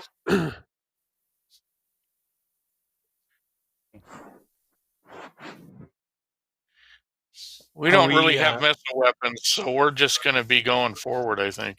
Okay. Yeah, we're just heading to the house. Well, I have missile weapons. Let me get some stealth checks from Errant and Well, Kay, who are sneaking along the fence line right now. But we're not trying to be sneaky. No, you're not trying to be sneaky. We're trying to Errant cover and for the sneaky. Kay are. But you're letting them go ahead of you. 18. Before they depart, if you hear me playing yakety sax, it's game on. All right, got it. Okay, 18 for I mean, do Errant. we need to confirm that these people do have bad intentions before we start shooting at them, I guess? That's kind of iffy. Okay. Yeah, I don't really. I'm going on Lyndon. Lyndon. Okay, Lyndon say so is good enough. All right. Yeah. Why not? Yeah. I mean, he brews he doesn't tasty meat. think- Clearly, his judgment must be fine. He doesn't think Right. they belong here, and we need the licenses from the mayor. So, like it or not, the mayor's our friend, right? Even if the mayor is the evil one, and these are the good guys. Right. All right. That's whatever. Kay, whatever what was logic your gets Well, me what was to your roll stealth for check? initiative. You has the 15. permit rights because that seems to be a thing. I'm sorry, I didn't hear that. It was. Oh, I just said unless they're from one of the other towns disputing the permit rights, because that seems to be a contentious That's issue. Yeah, not because you overthink this. you always climb on somebody's roof with a crossbow when you're disputing a permit right. Yeah. Well, you do in Portland. You Pacific Apparently, in Portland Northwestern you do. people. Yeah, that's true. I didn't think about that. Hmm. Do we still have that flammable oil to make Molotov? Any statues we can pull down? The old Portland handshake. Okay. So, Errant and Kay, you seem to very well get behind this fence. No one spots you as you're going by. The person on the roof doesn't spot you. And then as you go around the back, you see that the people on the docks have been moving. They're not static or stationary. And the half-orc has come around and gone off to the top of the ramp to look that way. It sort of looks right past you at the fence line, doesn't seem to notice you as far as you can tell. So basically you have 3 people exterior, 1 is on the roof, you have 1 at the what you'd call the back of the house, but it's front from the lakeside that's sort of out there patrolling the docks. And then you have 1 that's actually patrolling the whole back perimeter, and that's the half-orc. None of them And saw there's an elf, a half-orc, and a dwarf? Right now there's a human, a dwarf, and a half-orc that you see. You think it's a human. It could be a half-elf. Okay. All right. Well, what is the guy on the roof standing on? Is he just kind of standing on the sloped roof? Yeah, they are. Yeah, that stand is not actually there. They've got themselves just sort of standing on it. However, if you're paying attention now Kay is beyond that view, so you don't get her 18. So make a perception check while you're back here. You're on your own. All the back people. Yes, all the back people. Oh, nat 20. Oh. Okay. Take 7. that perception. 18 plus 3, 21. Okay, so. Oh, I didn't know. Okay, so we're the back people. All right. Yes. Sorry. I saw nothing.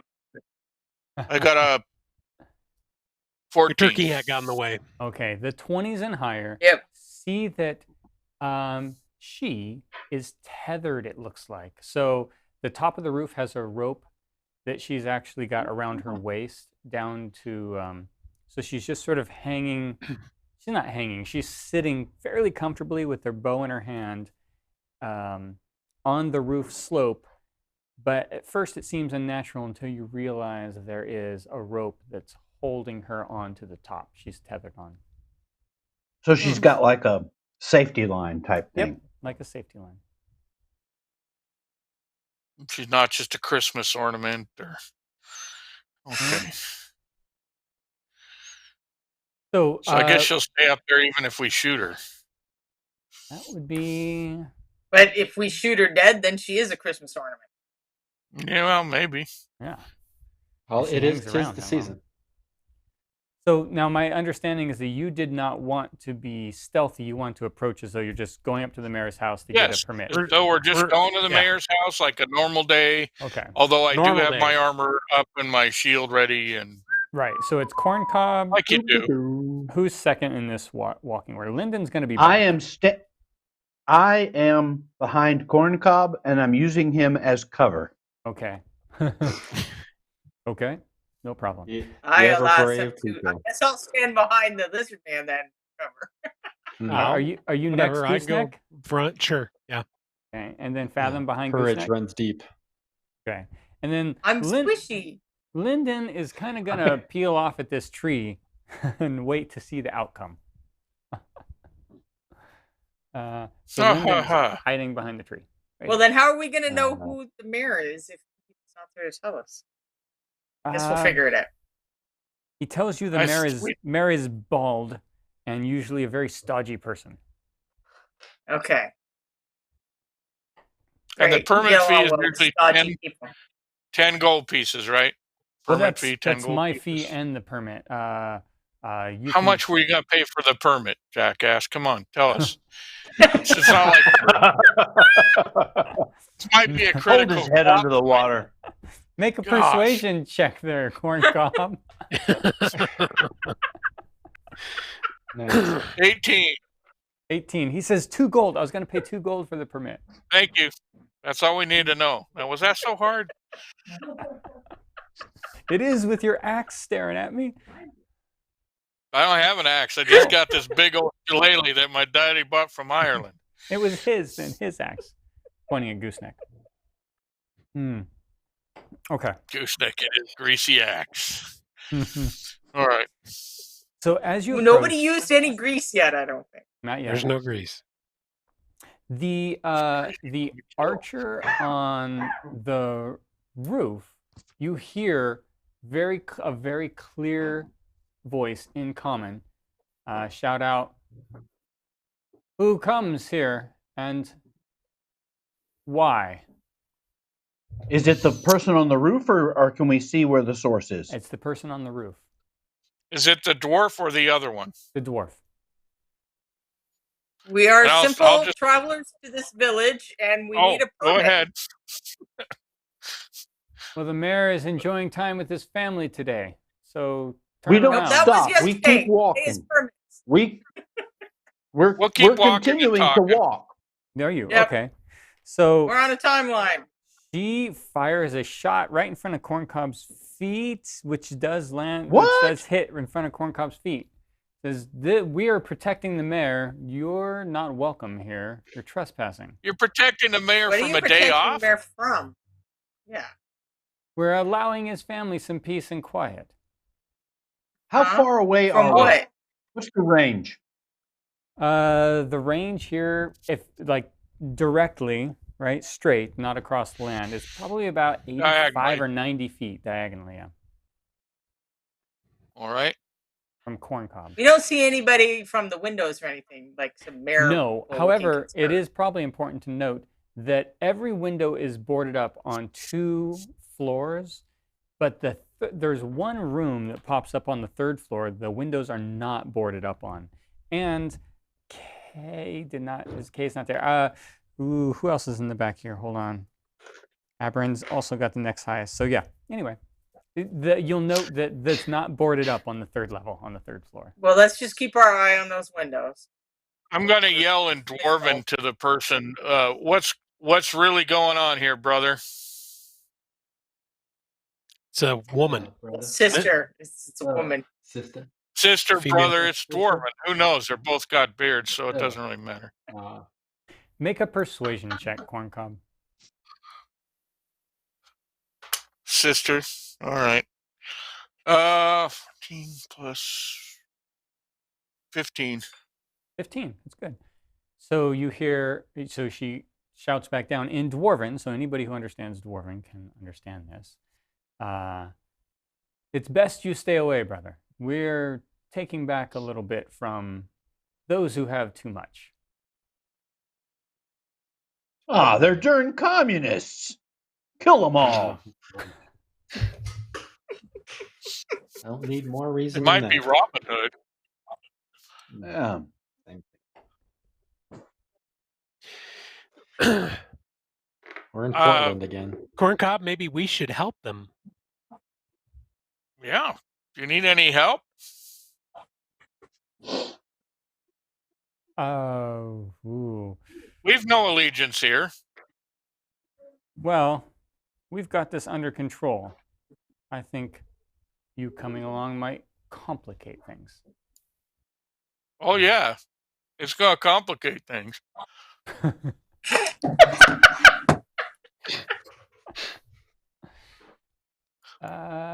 She's looking a little nervous. I don't think she's going to agree to whatever your terms are, even though she's spoken to you in your own language. At this time, by the way, in the back here, Kay and Abran, you've sort of moved all the way around where you're at the last bit of railing. And you can see it's a straight ramp up the house, or ramp, a bit of stone that leads from dry land across the water up onto where it starts to have some almost dock-like wood around the house. And you can see the half-orc is turned and is walking the other way, but you are at the, I don't know, there's a door here at the end of this ramp into the house. Well, I'm just going to talk to the rest of the party. As near as I can tell, there's no controlling legal authority right now. I say we get Lyndon, get back. Let's just go look for our thing. The mayor's not going to come out and yell at us. He's being locked up in the basement and shot. Okay? Ask the female dwarf if there's like a pad. Ask if she sees like a pad of permits that we could, since we're liberating things, maybe she'd be willing to liberate a pad of permits. Well, I'll try one more time and say, look, we're just after a permit. We want to stay within the law. I don't know what you guys are on this. Just throw down a permit. We'll be happy. Why would you need a permit, you losers? Go do what you want. Well, that's what we were going to do. Until a gnome started putting his face in it. She's obviously... these damn gnomes. These damn gnomes. Hey, I'm lawful. I'm lawful. You can't understand these you. That's right. I'm translating. You chaotic people need to straighten up. Permits or permits? We don't need a permit. We don't need no stinking badges. Chaos. All right. I'll have a good day. Say hi to the mayor for us. Well, aren't we going to deal with these people? Why? Well, Corncob is turning the other way. He's like, we're done here. Well, because they're probably holding them against their will. The permit office is closed. The permit office is closed. We don't need a permit today. It's a permit-free day. Let's go do our stuff. I don't think Lyndon's going to go for that. But yes, Lyndon, our boat captain, then let Lyndon go and deal with the brigands. Situation. Yeah, let Lyndon go deal with the brigands and the assassins and the bad people. I thought you guys came here to the town and you didn't hear about these yakety sack. Yeah, I play yakety sax. And I charge. I play yakety sax. You're charging? Pulling a spell at somebody now? All right, everybody roll initiative, because yakety sax. That's our cue. So we're gonna cross 60 feet of open ground. Oh. Well, I'm hiding behind that tree. Well, within 120 feet of that tree. 17 for Corncob. All right. Let's see. 12 for Pugh. Okay, 17 for Corncob. 12 for Pugh. Gooseneck? 4. 4. I'm just going to go ahead and start this now. You're rolling like Pugh. Don't worry, I go after Abran? 16. Fathom, what was it? 1. 1. K. Oh my god. K. Hey, if I get out of my system on initiative, that might be better. Did you say 8, K? 10. 10. Okay, 10.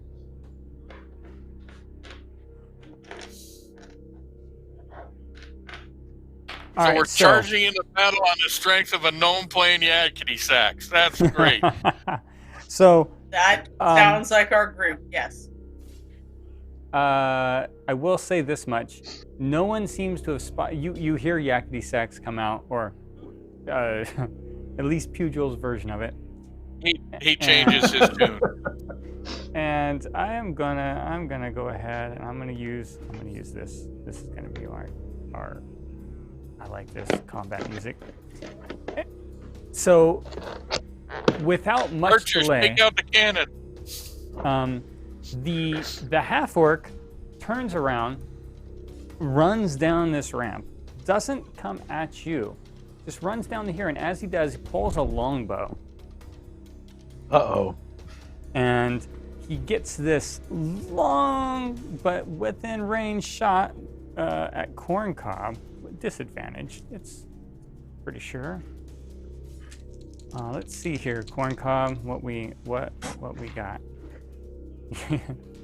I like Corncob is the one to suffer for this. Okay, hold on. Get this right. Sorry.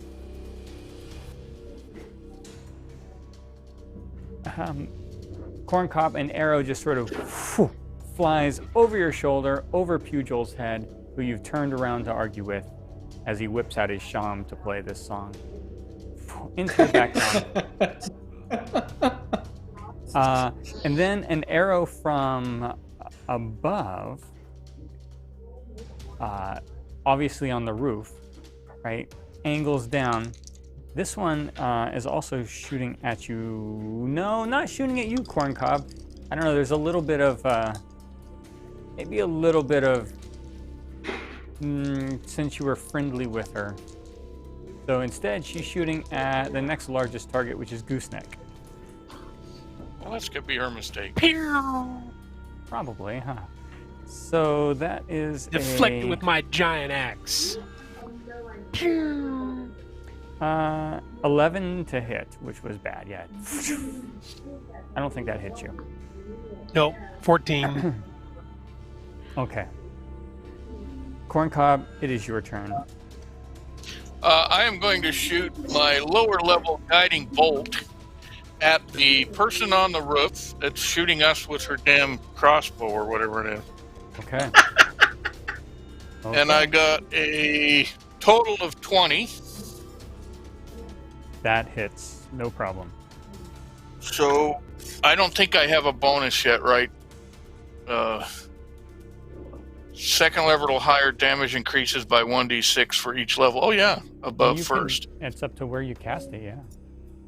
Okay, so it's 4d6 and I'm level 4? Well, you have to choose what level you cast it at. So it's 46. No. Right, I cast it at the low level, which is 4d6. Yep. But I get to increase the damage by 1d6 for each slot above first. That you cast it in, yeah. So you'd have to cast it up higher levels. Oh. Yeah, so okay, if you cast it... never mind. It doesn't... Okay, I see what you're saying. Yeah. Doesn't matter to me. So since I cast it at my low level, I don't get the bonuses. Well, you still get the 4d6, yeah. Right, that's fine. But let's make your attack roll first. Make sure you hit this bandit, this rogue, this That's brigand. why I rolled the 15 plus the 20. Yes, absolutely. That's a solid hit on the... whatever this is. The communist. 14 points, Whoa. and she's lit up for the next person that wants to target her. Okay. Yeah, now she's a perforated communist. I'm going to yell in Dwarven, your permitting process needs some work.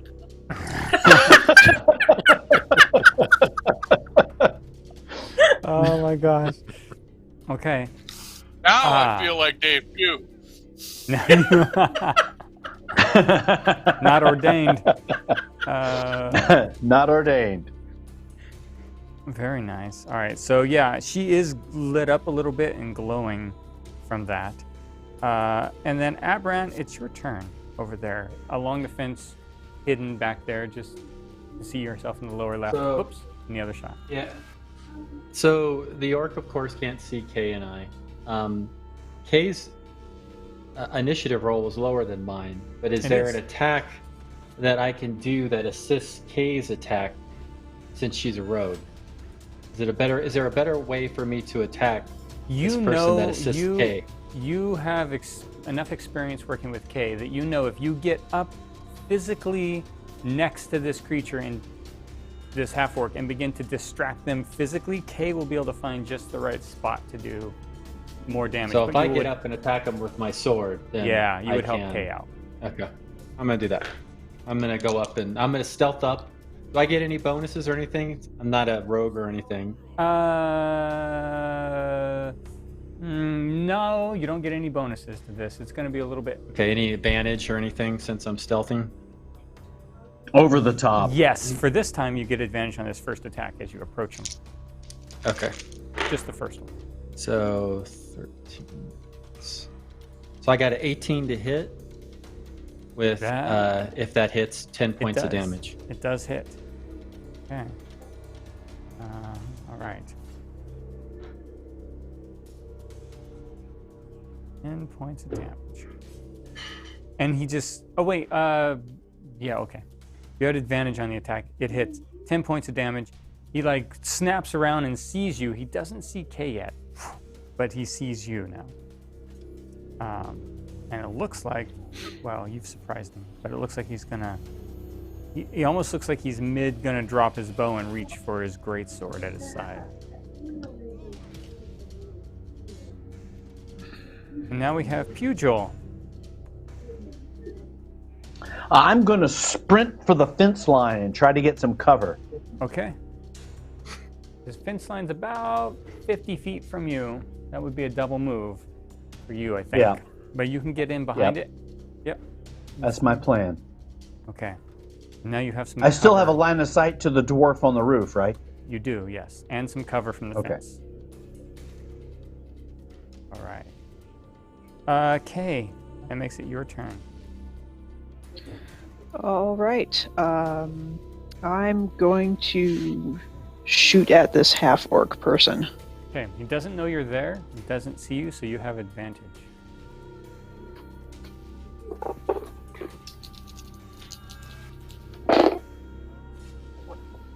$16. Yes, that hits him.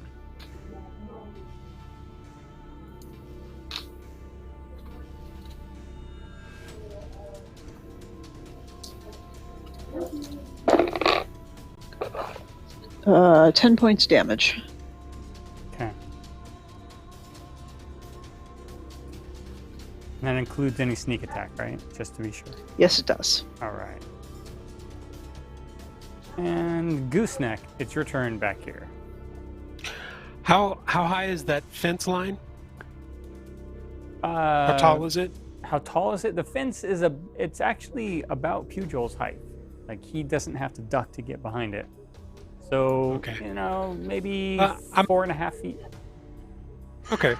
I am going to charge towards the house, towards that half-orc there. Seems like that's the closest way into the house, right? It is. So you're gonna double Let's move? charge towards him, and I'm going to try to zigzag a little bit in case anybody's shooting a bow at me. Okay. Serpentine. So you just double move though, as far as you can get. Yeah, as far as I can get. Okay. Yeah, you're not far enough to be out of the realm of this archer's shot, but as long as you're in between me and the archer, though, that's a positive step. You are in between Pugil and the archer, though. Glad I could cover for you. Punch. Fathom. She's going to have to cut herself loose to come down once we get underneath her angle. If I duck behind those trees, would I still be within 120 feet? Yes, you would. Then I would like to kind of get some cover behind those trees, since I don't think that fence is going to help me much. It's you and Lyndon back there. Does he look super scared, poor guy? Yeah, he's not super used to this. I'm gonna shoot at the dwarven archers. Or are they? If you're lit up, is that? Wait, what was that last bit? Cut out. Weren't they lit up because of something? They were lit up, so you have advantage. Yes. Okay, because I always get all the help I can get. 17. Yes, that's solid. Good roll. And then I will. That hat is even sillier from the side. Okay, 10 points of damage. Oh my gosh. I love it. I love it. I know what I know the word you're thinking about, Bobby. Just say it every damn game. That's not the word I'm thinking about. I deny that. Okay, all right. Okay. All right. Is that it? Yeah, you've hid there. You've taken your shot. You connected. So now it is their turn. You hear a couple of shouts, and Corncob, this human, comes up, kind of peeks around the corner of the. Can't see it in this, but peeks around the corner of the docks that were on the lake side of the house, and takes an arrow shot at you. You're the most sort of, down there at the bottom in the shadow, you can see this human out here. And he peeks out there, and he takes a shot at you with his bow. That is a 19 to hit. Oh, God. Ooh. That hit? He got me. Okay. Ouch. 4. Oh, sorry, that's me. It's Christmas! I know, it's very exciting. 4 points of piercing damage as that bolt, as that arrow hits you. And then Gooseneck from up on the roof, you're not quite out of view, you can see that this dwarf on the roof kind of steadies herself, takes this like a really steady, focused shot at you, and releases. And that is a 14 to hit. Ah! That hit? My serpentine motion didn't defeat her. Huh? Oh, okay. She worked extra hard to get this shot, so it's 12 points of piercing damage. Ouch! Ouch! Yeah. Gooseneck kebab. And then this half-orc Gotta get our lizard man better armor. Turns around to you. I thought he had better armor. I mean, he's a barbarian. He doesn't need better You should armor. have thrown bark skin on him. I didn't realize you were. So wussified. I thought he had You're like natural a stupid armor. gnome. Watch it, gnome. So, you're as pathetic as a gnome bard. Oh my gosh. Abran, this half-orc drops his bow on the ground. Has he lost his cover already? So he won't be able to pick it up very easily. So it's on the ground. He grabs his greatsword and just gives a massive swing. That is a 20 to hit you. Ooh. Okay. These guys can roll.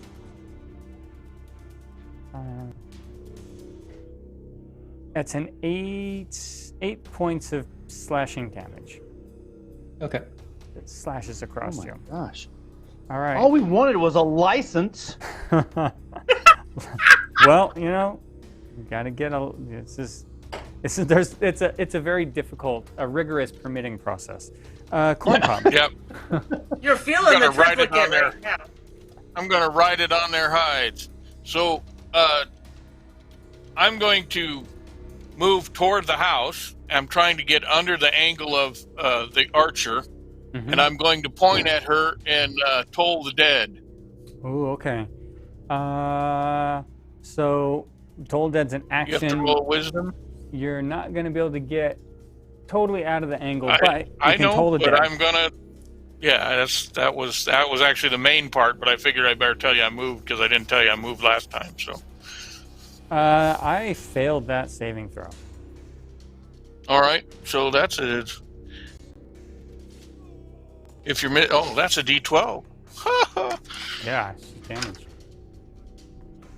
And that's an 8. Okay. All right.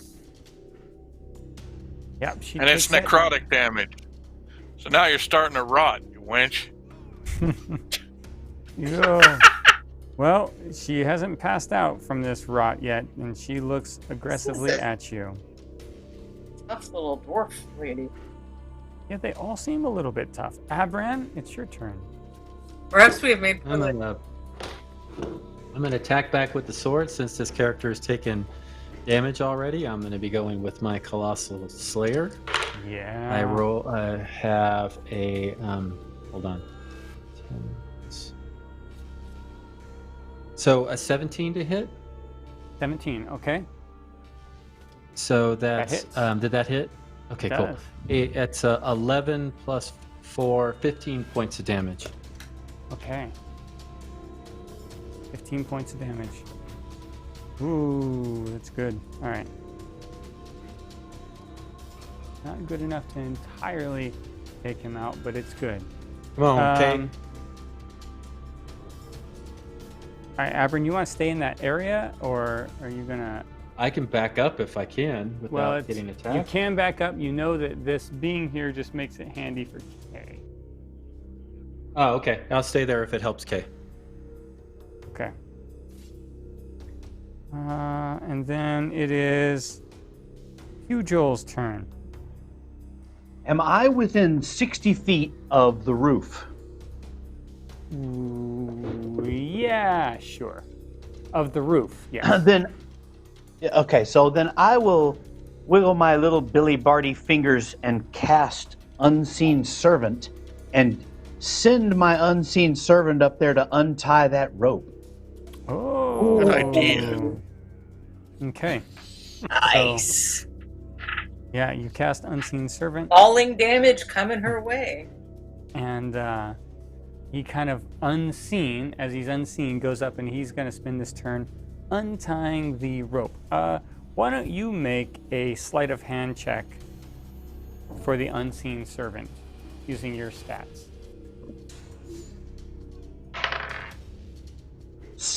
16. Okay. You see the rope just go slack from the top as he unties it on his turn. It hasn't taken effect yet. She hasn't moved. She's fairly confident in her position. Okay, Unseen Servant. Nice. I love it. It is Kay's turn. Oh, I cast that. I gotta mark it off. I'm going to draw my sword and go over and swing at the half-orc. Okay. You close and go up. It's you and Aberin and this half-orc. Close quarters combat. I got a 10. That won't hit him. He's able to deflect it with his armor. Okay. Gooseneck. I'm gonna keep charging up. How far am I away from Abran and this half orc? If you use your move and your action to dash, you'll be right up there to him. You won't be able to do anything else unless you have a bonus action, but you'll be there. Okay. Yeah, let's do that.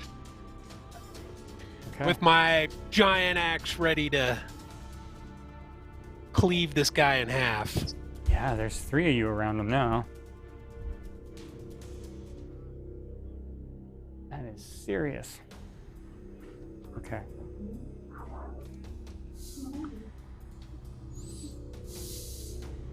And Fathom, it's your turn. Back. You're behind the tree. So the dwarf is still hanging off the roof. So I'm trying to shoot her. Yes, she is. She's hanging off the roof, but she's no longer tied tightly, you could say. Well, I'm going to hope that my attack is distracting because it's really not hitting. Okay. What did you do? Another Eldritch Blast. Eldritch Blast, okay. Yeah, it just careens off the roof. But if she's startled and moves, that could still work. Well, quite possibly. We're going to find out.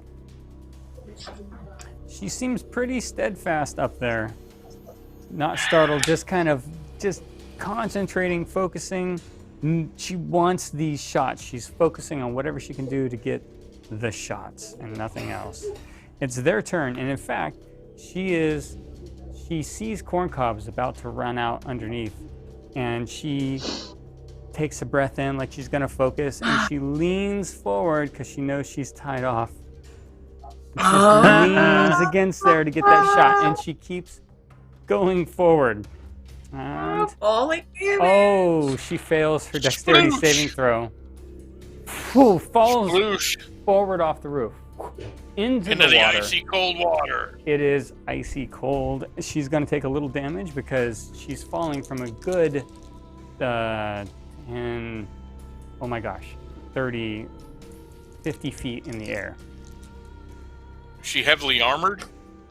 No, she's lightly armored. Leather. Oh my god. She takes full damage as she goes down. So, Pugh, you inadvertently caused her 15 points of bludgeoning damage as she belly flops into the water. Boom. I think it was pretty advertent. I think that's where he was going. I'm pretty sure that's what he was doing. That's right. I'm going to run over there and hold her head under. Well, she's like 30 feet out there. Might be a little rough to do that. She starts struggling to get back above the ice. Her leather armor is taking on some of the water, but it's leather armor, so I'm not sure. But she is conscious as she's trying to pull out of it. Did she drop her crossbow? She did drop her bow. Yep. This other guy, though, he leans around and takes a shot at you, Corncob, from the side there. That's 3 people shooting arrows at me. I miss like this. That's a 17 to hit you. And I have an 18 armor class. Mister, I'm not going to get my permit. Bounces right off of your armor. Fing!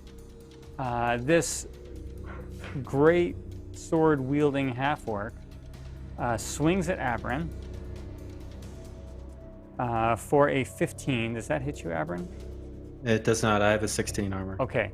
And then you can kind of look at them. They like take a little bit of a calming breath, and you can almost feel like they're ignoring some of the damage perhaps that you've done to them or something like that. You're not entirely sure. And then sort of a little bit of energy gets in their eye, and they take another huge swing, this time at Gooseneck, who's just run up. Whoops. Beats dungeon dice. Gooseneck, that's a 19 to hit you, Gooseneck. Thank you, Gooseneck.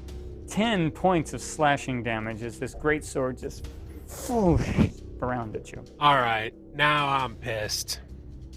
Now you're pissed. Okay. Gather up all those intestines that you've let out and do something about it. Let's see. Corncob, it is your turn.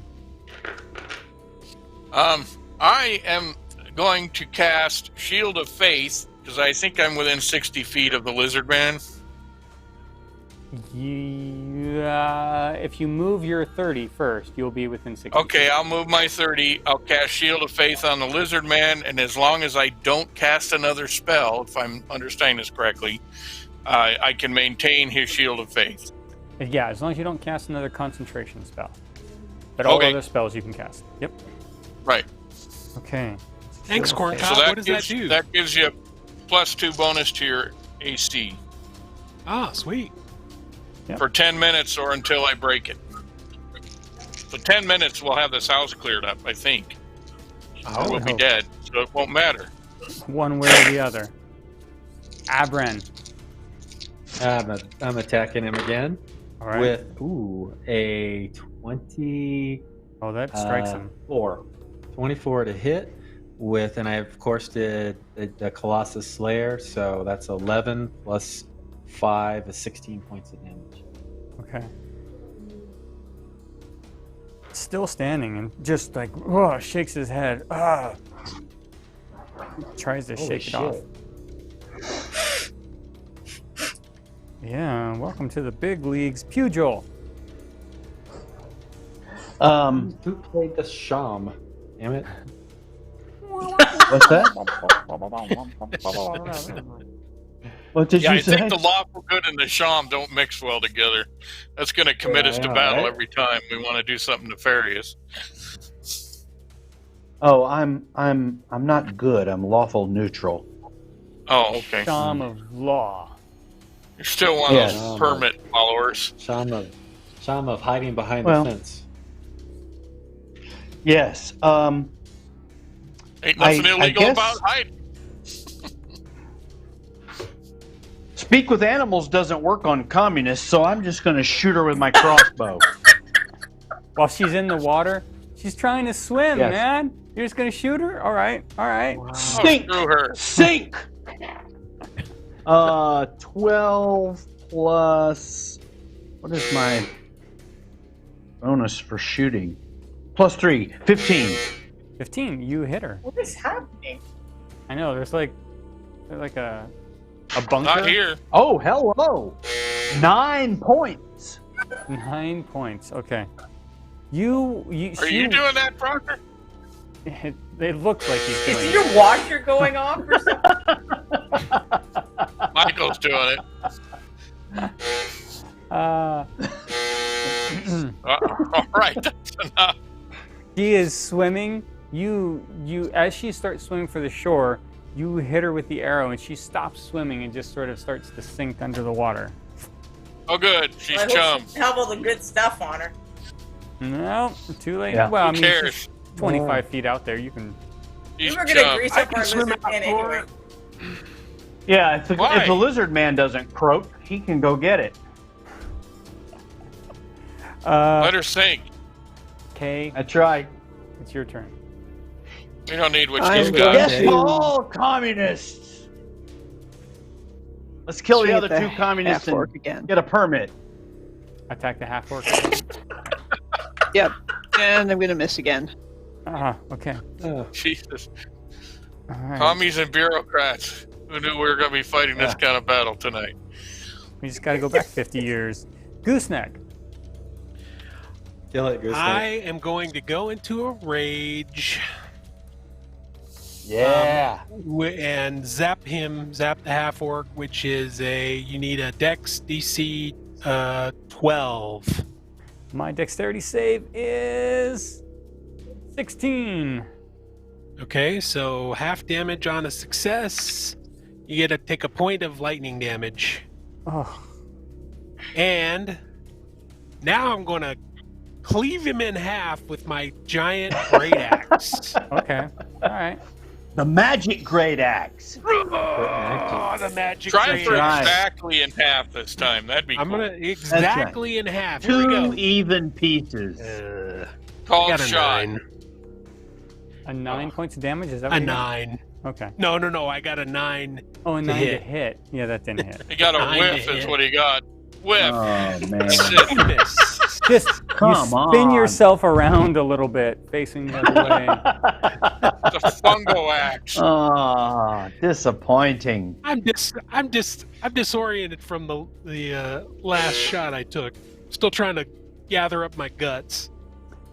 Fathom. It's your turn. So the dwarf hasn't bobbed back up, right?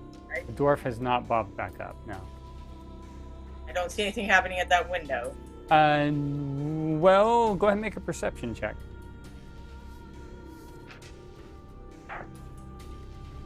6. 6. No, you don't see anything happening at that window. Okay. If I do my 30-foot distance, can I get close enough to Eldritch Blast this dwarf that's going like that? This human here, or that half orc? Oh, the human. That's true. The human. What is the human doing? Well, There's he's another just- one on the roof, too. He's got his bow. No, there's not another one on the roof that you can see. Oh, okay. Yeah, he's got his bow. But I and am he going to is sit too. looking out for you guys.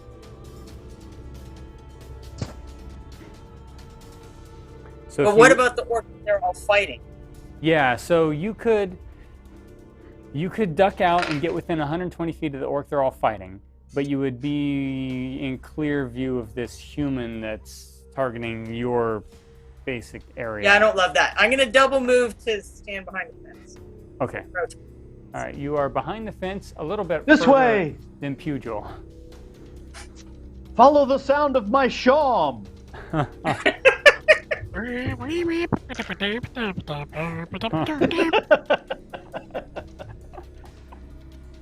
All right, double move, you got it.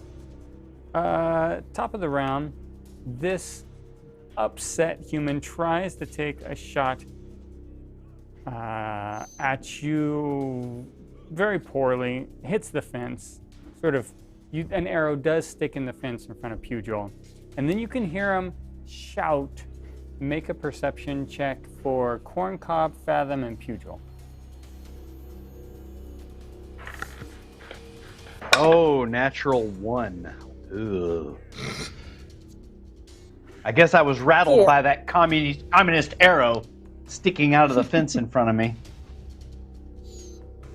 Corncob gets a 16. Okay. Fathom, what was yours again? Sadly, a 4. Okay. Corncob, you hear all. in common, you hear that he sort of leans around, he knocks on a door that's over here, and you can hear him say, Mary, and you can't hear clearly a name, but it starts with Mary, says, we need your help out here. That's someone I don't want to meet. So you can hear him say that after he takes a shot, and then he kind of ducks back behind this ledge like he doesn't want any part of that side. Maybe he's going to go back the other way. You're not sure. Did he yell it like he was under some duress, or did he actually just say, Mary, we need your help out here? No, he yelled it like he was under some duress. Okay, good. Good. I was a little worried that it was just some guy Just really calm. step out and wipe us all out. Yeah. Hey, I need you to squash something for me. Lean out the window and flick us, and we'll all die. Right. So this half-orc looks around, looks a little bit outnumbered here with the three of you around them. Worried about the big lizard man, the sneaky, almost didn't see him rogue. And then this turns towards 1, 2, 3, 4, 5, 6, 1, 2. So Gooseneck, he puts his attention on you and he swings this greatsword at you. A 9 with his first swing, and a 10 with his second swing. Horrible. He's like swinging wild. He's frightened. Well, he's gonna die in a minute. I would be scared too. Poor guy. Appropriately then. Corncob, it's your turn. Corncob. He has taken the measure of my axe. Oh, there I am. Okay, so I know there's a guy around back. I'm going to continue to run toward the melee here. Okay. Melee here. I don't know how much movement I have left. 30 feet will get you in the melee. Okay, I don't need to be... Well, yeah, okay, I'll stand in melee. That's fine. I'm eventually going to want to go up that ramp. Yeah, okay. I mean, you have an action, too, after that, if you want it. Which you could dash off the ramp or do something. I'll shillelagh him. Okay. Over the top. In the combat. Yeah, just right over the top of Gooseneck over there, yeah. Okay. So I'm going to use, since it's a shillelagh, I'm going to use my wisdom. I'm going to hit him with my wisdom stick. 15.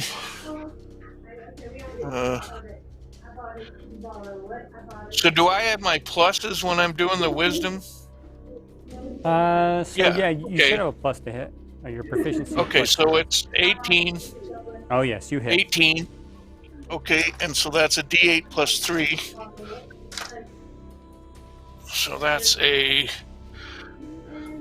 7. Okay. Yeah, still alive, still standing, but a little not suspecting for the stick to come in across all the top of all this melee and whack him on the top of the head. Yeah, tough. I can tell. I mean, he's a little confused because he's going to die. So, I mean, again, feel sorry for the guy. Errant, it's your turn. It's going to be a puddle of goo here in a minute. I'm attacking him again with my sword. Here comes a puddle of goo. Blood, here comes the blood. I got a 15. Did a 15 hit? A 15 Gouts does and gouts. not hit, actually. No. Oh my gosh. Okay. Okay.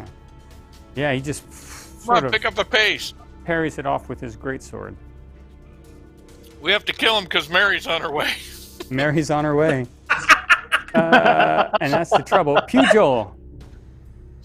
I am going to run down the fence line towards the main group, keeping my eye on the windows. Like a double move? Oh, make a Yeah, perception check as you run by the windows. Oh, hello. 17 plus, what's my perception? Plus 1. 18. 18. Ooh, Okay. someone's going to perceive something. So you notice, as you go by, you didn't see any necessarily movement at.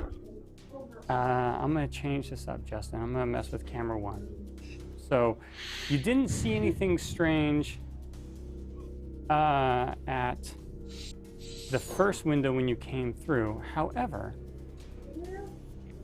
just hanging out of one of the windows on the roof kind of leads to nowhere. You see an arm sort of waving out, like almost trying to flag someone down. Just hanging out this window from the top room, the room that on the other side doesn't have the window boarded up, and it's not boarded up here either.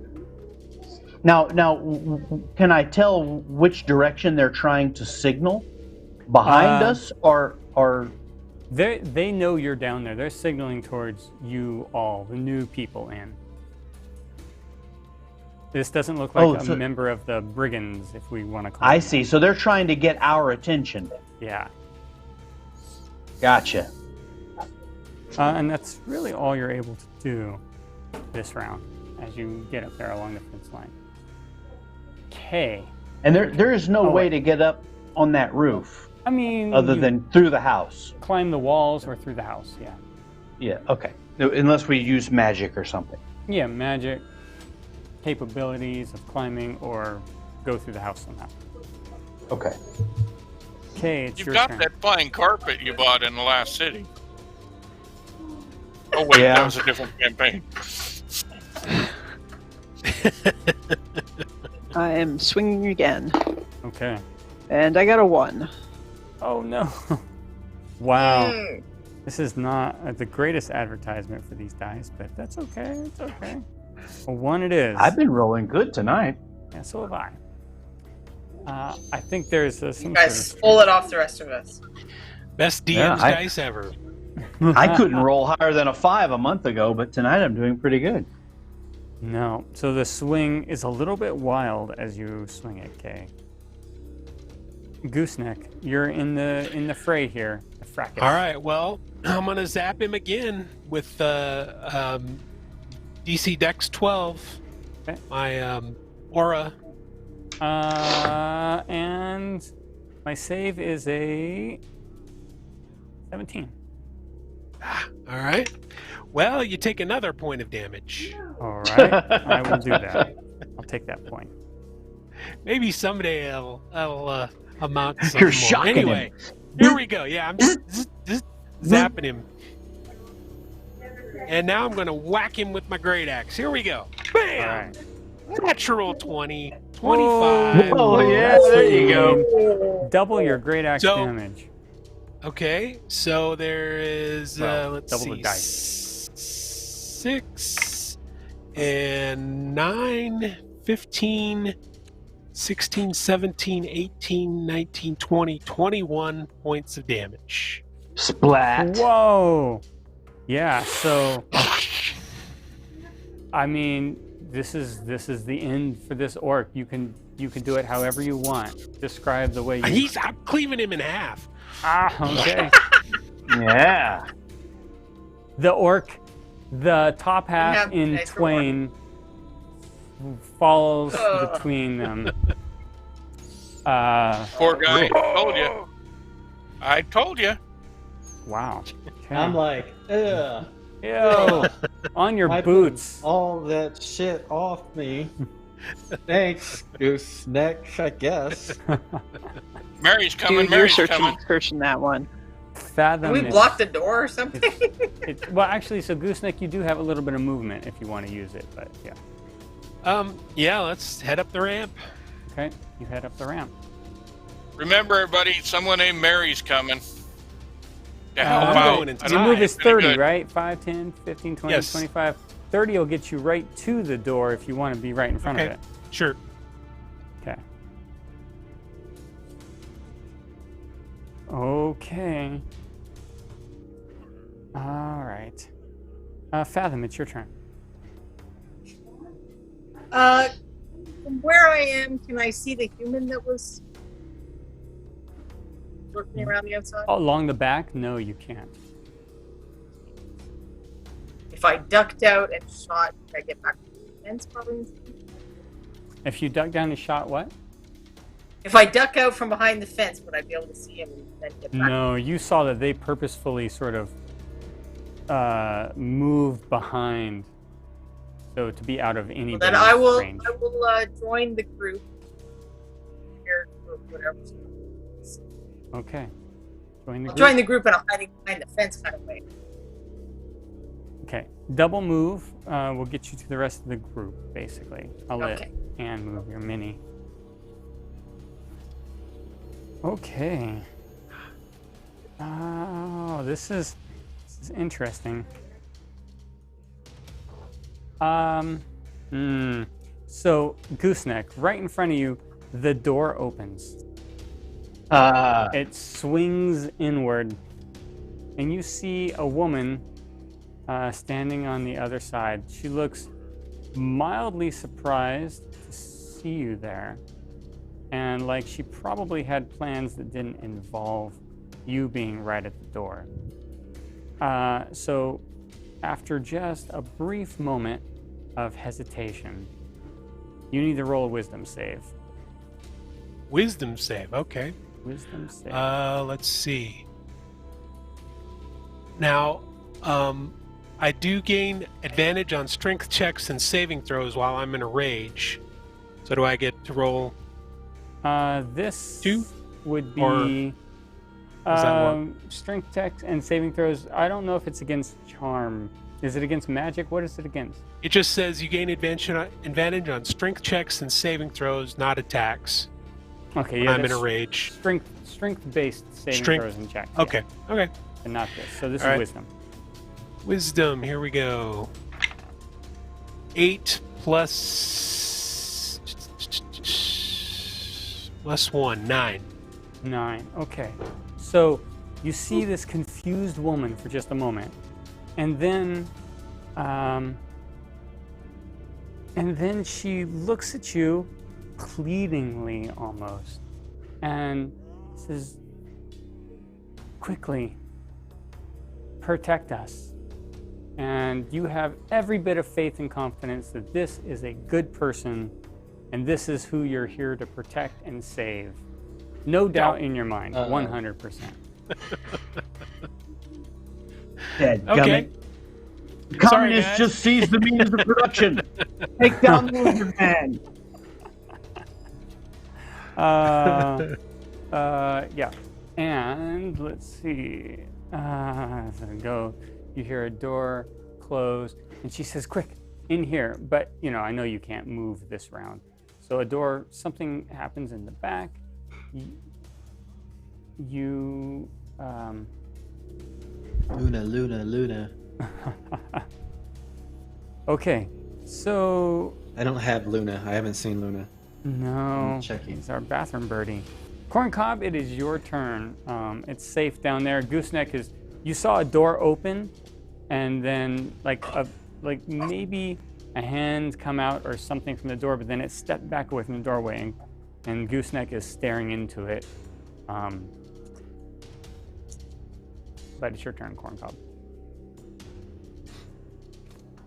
Can't hear you. I've got an extra dog here today. I'm going to run up the ramp, Okay. and I'm going to cast a spell in that open door as soon as I see a target. Okay. You see a target. You see this woman inside there. And this will be the big guiding bolt. Oh no, Gooseneck! Your friend is attacking your friend. Well, he doesn't get a chance. He's exhausted his means. That's true at the moment. For now. So that's a 19. That hits. Oh, Gooseneck, the closet commie. Okay, so Not here's by choice. Not by choice. 2, 7, and 4 is 11. 12, 14. Then I get 3 more above 1. 14, 6, 20, 25. 25. Okay. Wow, that's a lot of damage. It's a big Magilla. That's how I got. I'm spent. I'm going to fall into the water now. All right. We'll have Will two with dwarves Gooseneck knocks pushing up him into daisies it. at the bottom of the lake. Yeah, I suppose so. Okay. Wow. Whatever stopped a rampaging lizard man in his tracks, I needed to shoot right away. So hopefully it's not the lady of the house. Right. Well, we'll find that out in a little bit. You Cobb, I just like that. roasted the first lady. Shoot first, ask Oh, well. questions I will later. never get a permit. It's her fault for making the permit so hard to get. Murder hobos unite. Abran, it's your turn. You know something's happening in the doorway. I'm inspired by my murder hobo brethren, and All right. I'm running up with my bow drawn to shoot at whatever's in there. Okay. So That was I not a got concentration spell. That's a 24 to hit. Oh yeah, that hits. With 11 plus 5, 16 points of damage. So this woman falls forward out of the doorway. You shake your head a little bit, Gooseneck, like, why did I ever think that this person was a good person? What's going on? I'll say, Crazy Mary, commies? we need your help. Mary, come on out. Wake We need up. your help. Wake up, lizard boy. Let's Mary, go kill more shit. Come we're on, lizard back. boy, let's go. And as you kind of go, like, you see into the house, I'm gonna pull this. Ooh, hold on a little bit. I'm gonna pull the top layer off. Let me. I've got to pull the music away though, and then also I have to. I need to convey that there is some horrible, like, wind is coming in off of the lake, so it's pretty miserably cold. And let's pull some levels off of this. You sort of look in.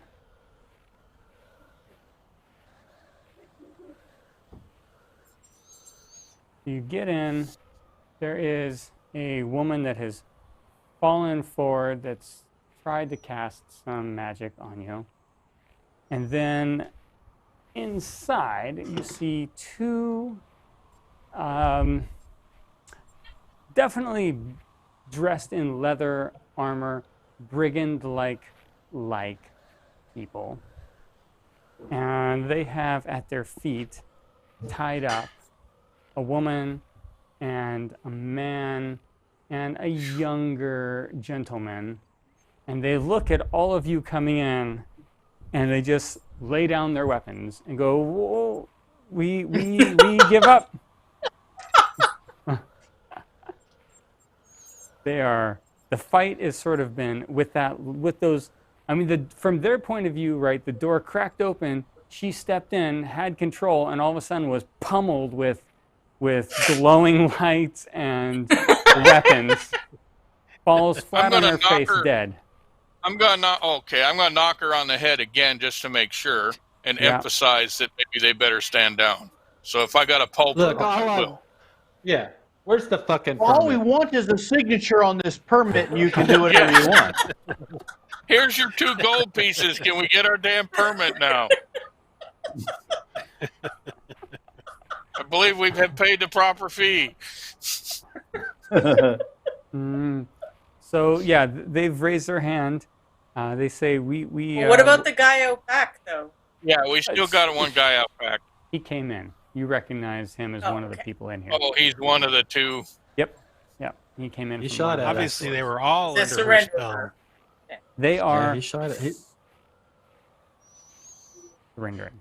All right. Well, let's tie them up, Kill him. at least for now, and Okay. untie Yep. the other people. Tie him up. Okay. When you pull out, They get to do whatever they want with these leather-clad morons. when you get to the untying the other people, you realize that this is probably the mayor, his wife, and his oldest son. There was another child. Yeah, his Yes. daughter, his young daughter. I'm going to go get Lyndon, actually, since I'm not in the house. Okay. Yeah, Lyndon will come around after you go and get him. Let me put all of you in there because I'm sure you're all would like to get in from the biting cold as well. Yeah, we got to get out on that boat. The water's still water. Yep. And I'm Let's going to just hope look the out house the doesn't window grow to a see if there's fishtail. any sign of the dwarf woman, or did she drown? You make an insight check. Which, first of all, you don't see any sign of her, but make an insight check. Okay. Oh crud! I got to bragging about my die rolls. Insight, an 8. You feel like she drowned. All right. Just another leg Later, dumpling. Tater. Just another well. leg dumpling. Yeah. So as you all sort of pour into this mayor's house, he looks grateful. He says, Sarah. They didn't get Sarah. She's locked herself in the attic room. Somebody Well, want we to should go go up up and and get talk. her? I'll run up there and let her loose. Okay. I'll go up with Pujol if he's going upstairs by himself. I assume that is the little hand that was waving out the window. Yes. You find I'm that still it gonna is the go little up hand. with. I'm not gonna let anybody go up there by themselves. Okay. It's upstairs, right? It is upstairs. Yep. You have. Yeah, we don't know what's up there yet, guys. Yeah, as you go up, you find it's mostly rooms, and then there's an attic that there's you can see a latch, and you can pull her out. Yeah, you can see a latch, and as it doesn't take much to convince Sarah that you've disposed of the people you're supposed to, and she pops open the hatch and she goes, oh, and she wields down a ladder for you once she realizes her father and her mother and her brother are safe and are trusting you. She can hear their voices from downstairs. So No. You come down here. We don't need to go up the ladder. You'll go down the ladder then. Good. Yeah. No problem. You're all Okay. sort of in there. So Oof. let's ask the mayor what was this all about? What happened? Well, I mean, we were doing our annual routine of boarding up the house for the freeze. And suddenly we were beset by these. They were after whatever coin we had on them, or we had on us. They thought we kept, I don't know, large sums of money for some reason in this home or with us at all times. Maybe it's because of those Rumor two that gold permitting piece pays permits you well. sell. Well, you'll thank me for the permits in the future. I have to put in paperwork with other towns to keep them. There are treaties on these lakes, you know. If you go out there, Oh, some of the other gosh. towns might decide to believe that you are in inappropriate waters and attack you, and they would have the right to if they didn't have the permit. So, Blah, but blah, all blah. that said, Well, I hope we get a discount. I make a persuasion check, Pugil, for a discount. Oh, hello. 17 plus 4, 21. Somehow he isn't offended, and I've got a persuader right here. I'll tie that sucker back up again. We'll see. Yep. We'll see who's offended. We'll have us a nice house here on the harbor. That's He right. says, yes, of course. I will waive any of the fees. I'll just take down what you need and make sure that no one bothers you in your troubles out there. Although it will freeze over soon, so I wish you the best of luck. Well, start writing, pal. Yeah. Let's interrogate these two survivors and find out who they work for. Okay. I'm gonna put one of my little Billy Barty fingers in their eye and say, "Spill the beans, Tommy." Wow. Wrong with you? Wrong with you? Oh man.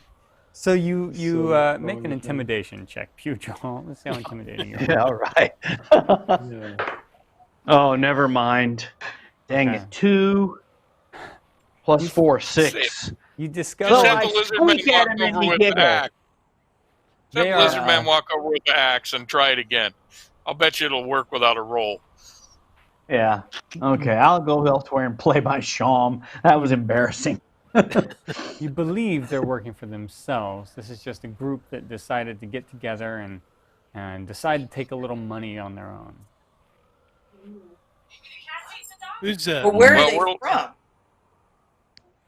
who's Mary? Mary was our caster. She's now dead, probably. Our she's former pretty ex. caster. What was Well, So I much think- for your little revolution. Yeah, I think we'll leave you to the tender mercies of the mayor, whose family Yeah. tied up and abused, no doubt. Yeah, so he's not happy with them. Lyndon and the mayor will tie them up. They will happily sign your documentation. Lyndon's very happy with the way it goes, and so he will even waive any fees and help you out. So no gold involved. He will take you to wherever you want to Oh, go out that's on the nice. lake. Thank you, While Lyndon. It's Michael had a question. not frozen. Michael, what was your question? I'd like to loot the orc. At least look at his bow to see what it was, if it was Oh, okay. anything valuable. A longbow, Should loot Mary, too. 14 Yes. arrows. Okay, but it wasn't a special longbow or anything. No, it wasn't special. Okay. Send maybe Gooseneck could do a little skinny dipping and see if the dwarf is salvageable. You want to go in that cold water, Gooseneck?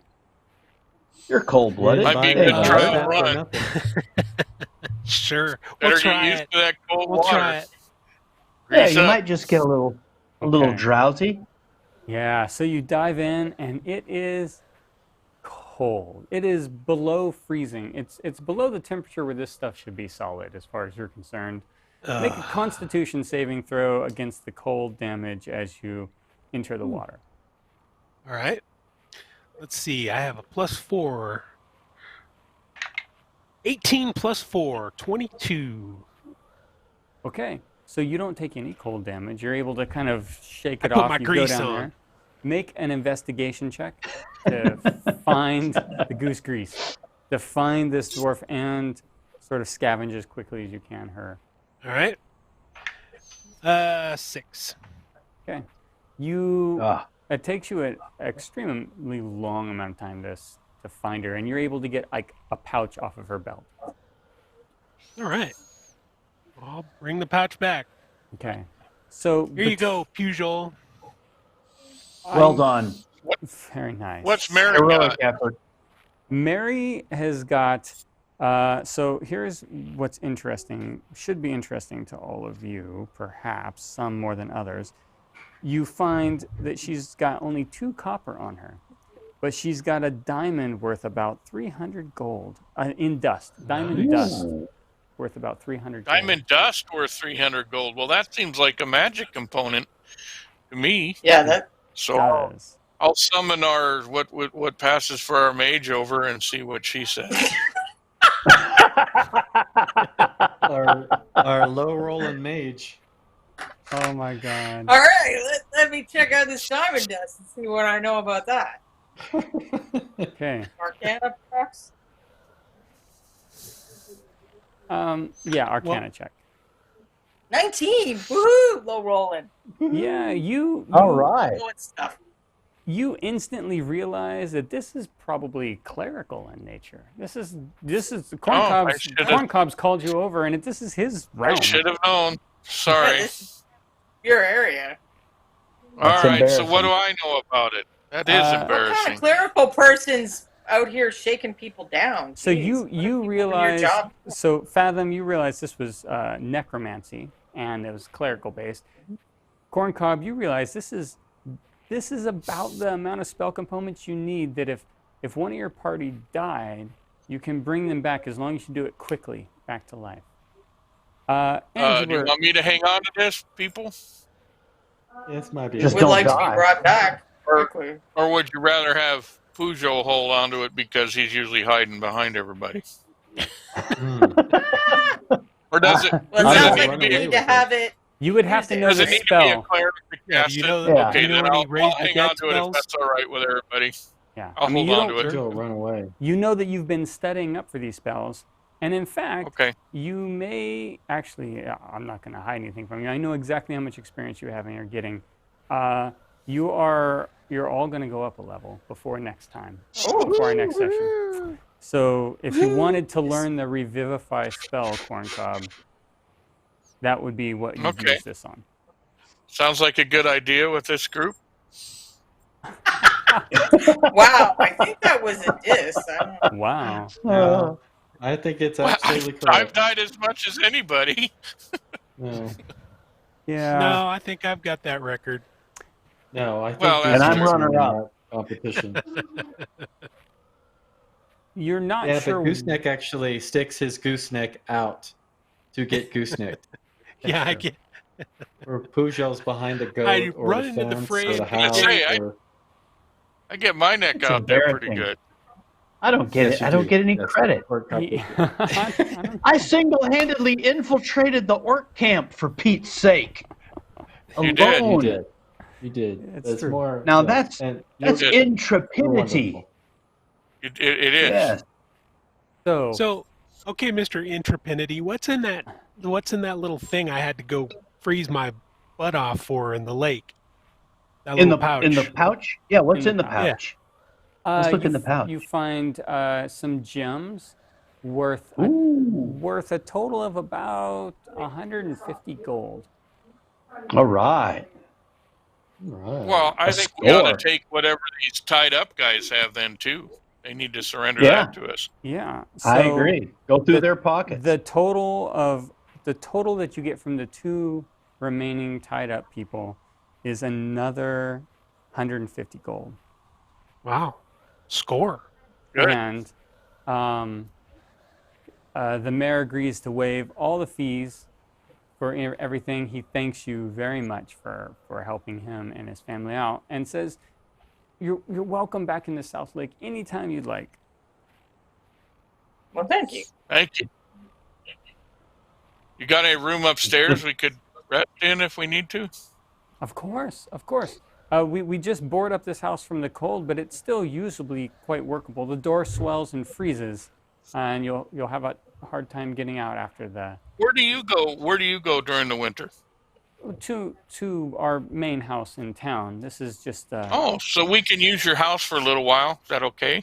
Yes, of course. Very good. Very good. Thank you. Have Lyndon bring the boat around, and we'll launch this expedition. Yeah. Yeah, we should launch from here. That's a good idea. All right. Yeah. So that is where we are going to end our game this evening. This is our new base of operations. With a new base of Very operations. good.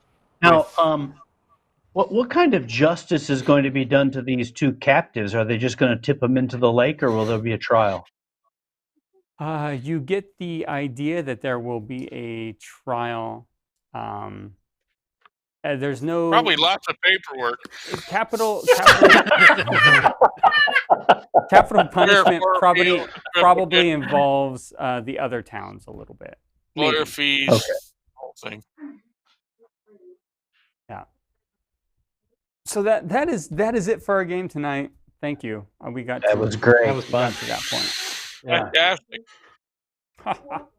For everybody out there watching, I'm gonna wrap this up. I know we went honestly, I enjoy going a little bit over when we can because it's hard to squeeze this into 3 hours sometimes. So thank you everyone for playing. Thank you everyone for watching. That was great. Thank you very much. Very fun. Thanks, Justin. Had fun. Yeah. Thanks, thank you, Ann. Justin. Thank you, Ann. Thanks, Frank. And that was an amazing setup. Oh, thank you. Yeah, no kidding. Oh, the fancy house It looked on the lake. really, really good. Yeah. Well, the inn was cool too. I mean, the beer wasn't. Yeah, it was. No, the beer was bad. So, are we gonna do? Are we gonna do experience points and such? Yes. Tonight. So I'm absolutely going to give you experience points tonight, and I just happen to know that you're over because I haven't given it to you for a while. And I'm sorry, but I was doing the math behind the scenes. Cute. So you were all at 2. Wait. Is that your puppy so big already? We were at 48-38. Yes, 48-38. And the it's like a teddy bear dog. You all got 25-33. 25-33 is what we're adding to? Yep, that's what you're adding to. Okay. 25-33. Yeah, there was a lot of undead last time, and sweet. This time, some saving of the town. Well executed, thank you. I still don't know how to add my level on my touchscreen. I will make sure to get it in there for you. Okay, thank you. And that bumps up my spell slots and all that automatically.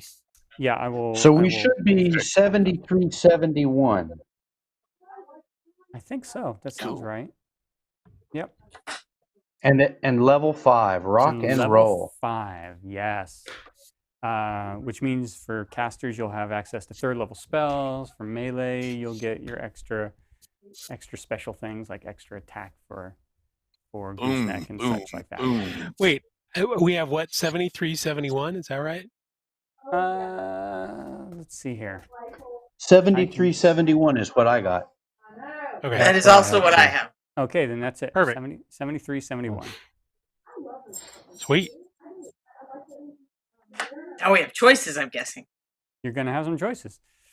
And I look forward to knowing what you pick.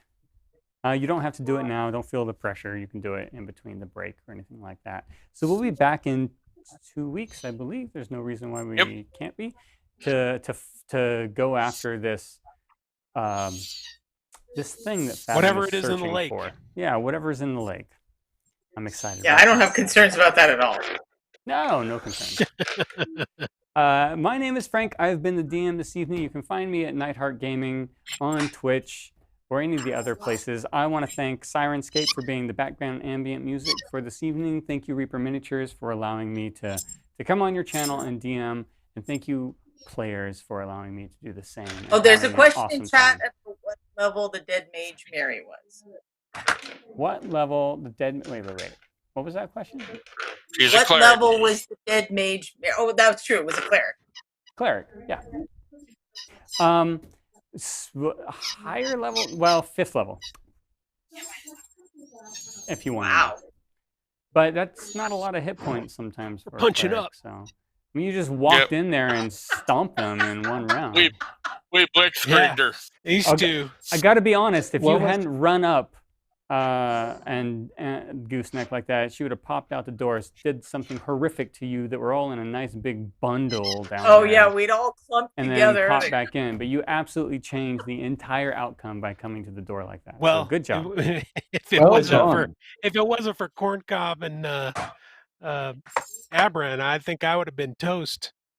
You know, they came when your main fighter just stops and stares, you got to move. Yeah, that's why we're the murder hobos, not just the hobo. We're the hobos. Right.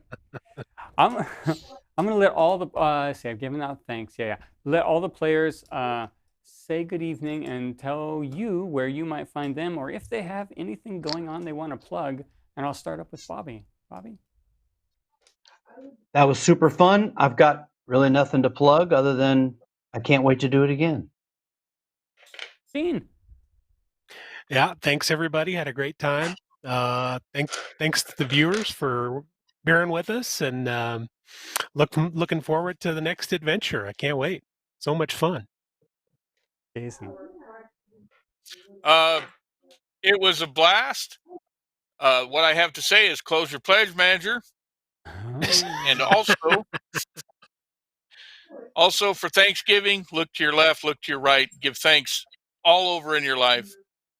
This is a good example of how we cope with things during difficult times, and we're still having a good time. So make sure and take a little time and give thanks. Thank you. Michael. Oh, that was a good speech, Jason. It was kind of hard to follow that, but I'm going to follow it with this. New family member joining our household. Next week we go to pick up Willow. So we've been without a little pup in our lives for a few years now. So it's about time to fill that void. So we're super excited about that. Are you sure that's a puppy and not like a bear? Yeah, that's a big. It does look like a bear of a does look dog. like a stuffed animal. Full size. Oh my god, that's huge. Yeah, Shell's pretty small, but yeah, it's. She's a cutie. She's a English golden retriever. So she's going to be white, cream colored her entire life, which is awesome. Pretty. So yeah, we're super duper excited about that. That is an early Christmas for sure. So super thankful for that, and thankful for all my friends, thankful for the show, thankful for being able to have a diversion and play D&D. Join us on Tuesday, 4 Central Time on the Crow's Nest, Jason and I. Not sure what the hell we're doing this week yet, but we'll figure it out and we'll let you know. Awesome. We're never sure what the hell we're doing, so that's nothing new.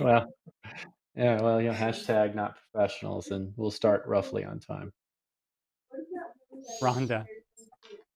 Well, I'm just going to plug on behalf of Reaper, I guess, because they've started the 12 Days of Christmas, and I think I've painted about 10 of them over the years, and the 2 new ones this year.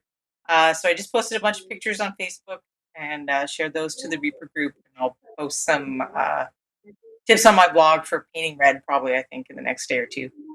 So birdwithabrush.com. If red annoys you, check there. Right. Oh my goodness, this puppy is so cute. Oh my god. I think the puppy's going to be making a lot of appearances on the various shows coming up. I sense it. I sense it coming. Jen. Had a great time. Looking forward to playing again next time. And I don't have anything to plug. Okay. So since there's nothing for that Jen wants to plug, let's do another Willow. Another Willow plug. Thanks for the write-up, Jen. Yeah. Thanks. Oh yeah. Yeah. Thank you. Looking forward to the write-up on this one. I'm gonna put like that the first link in there. Half. We just need to start murdering sooner.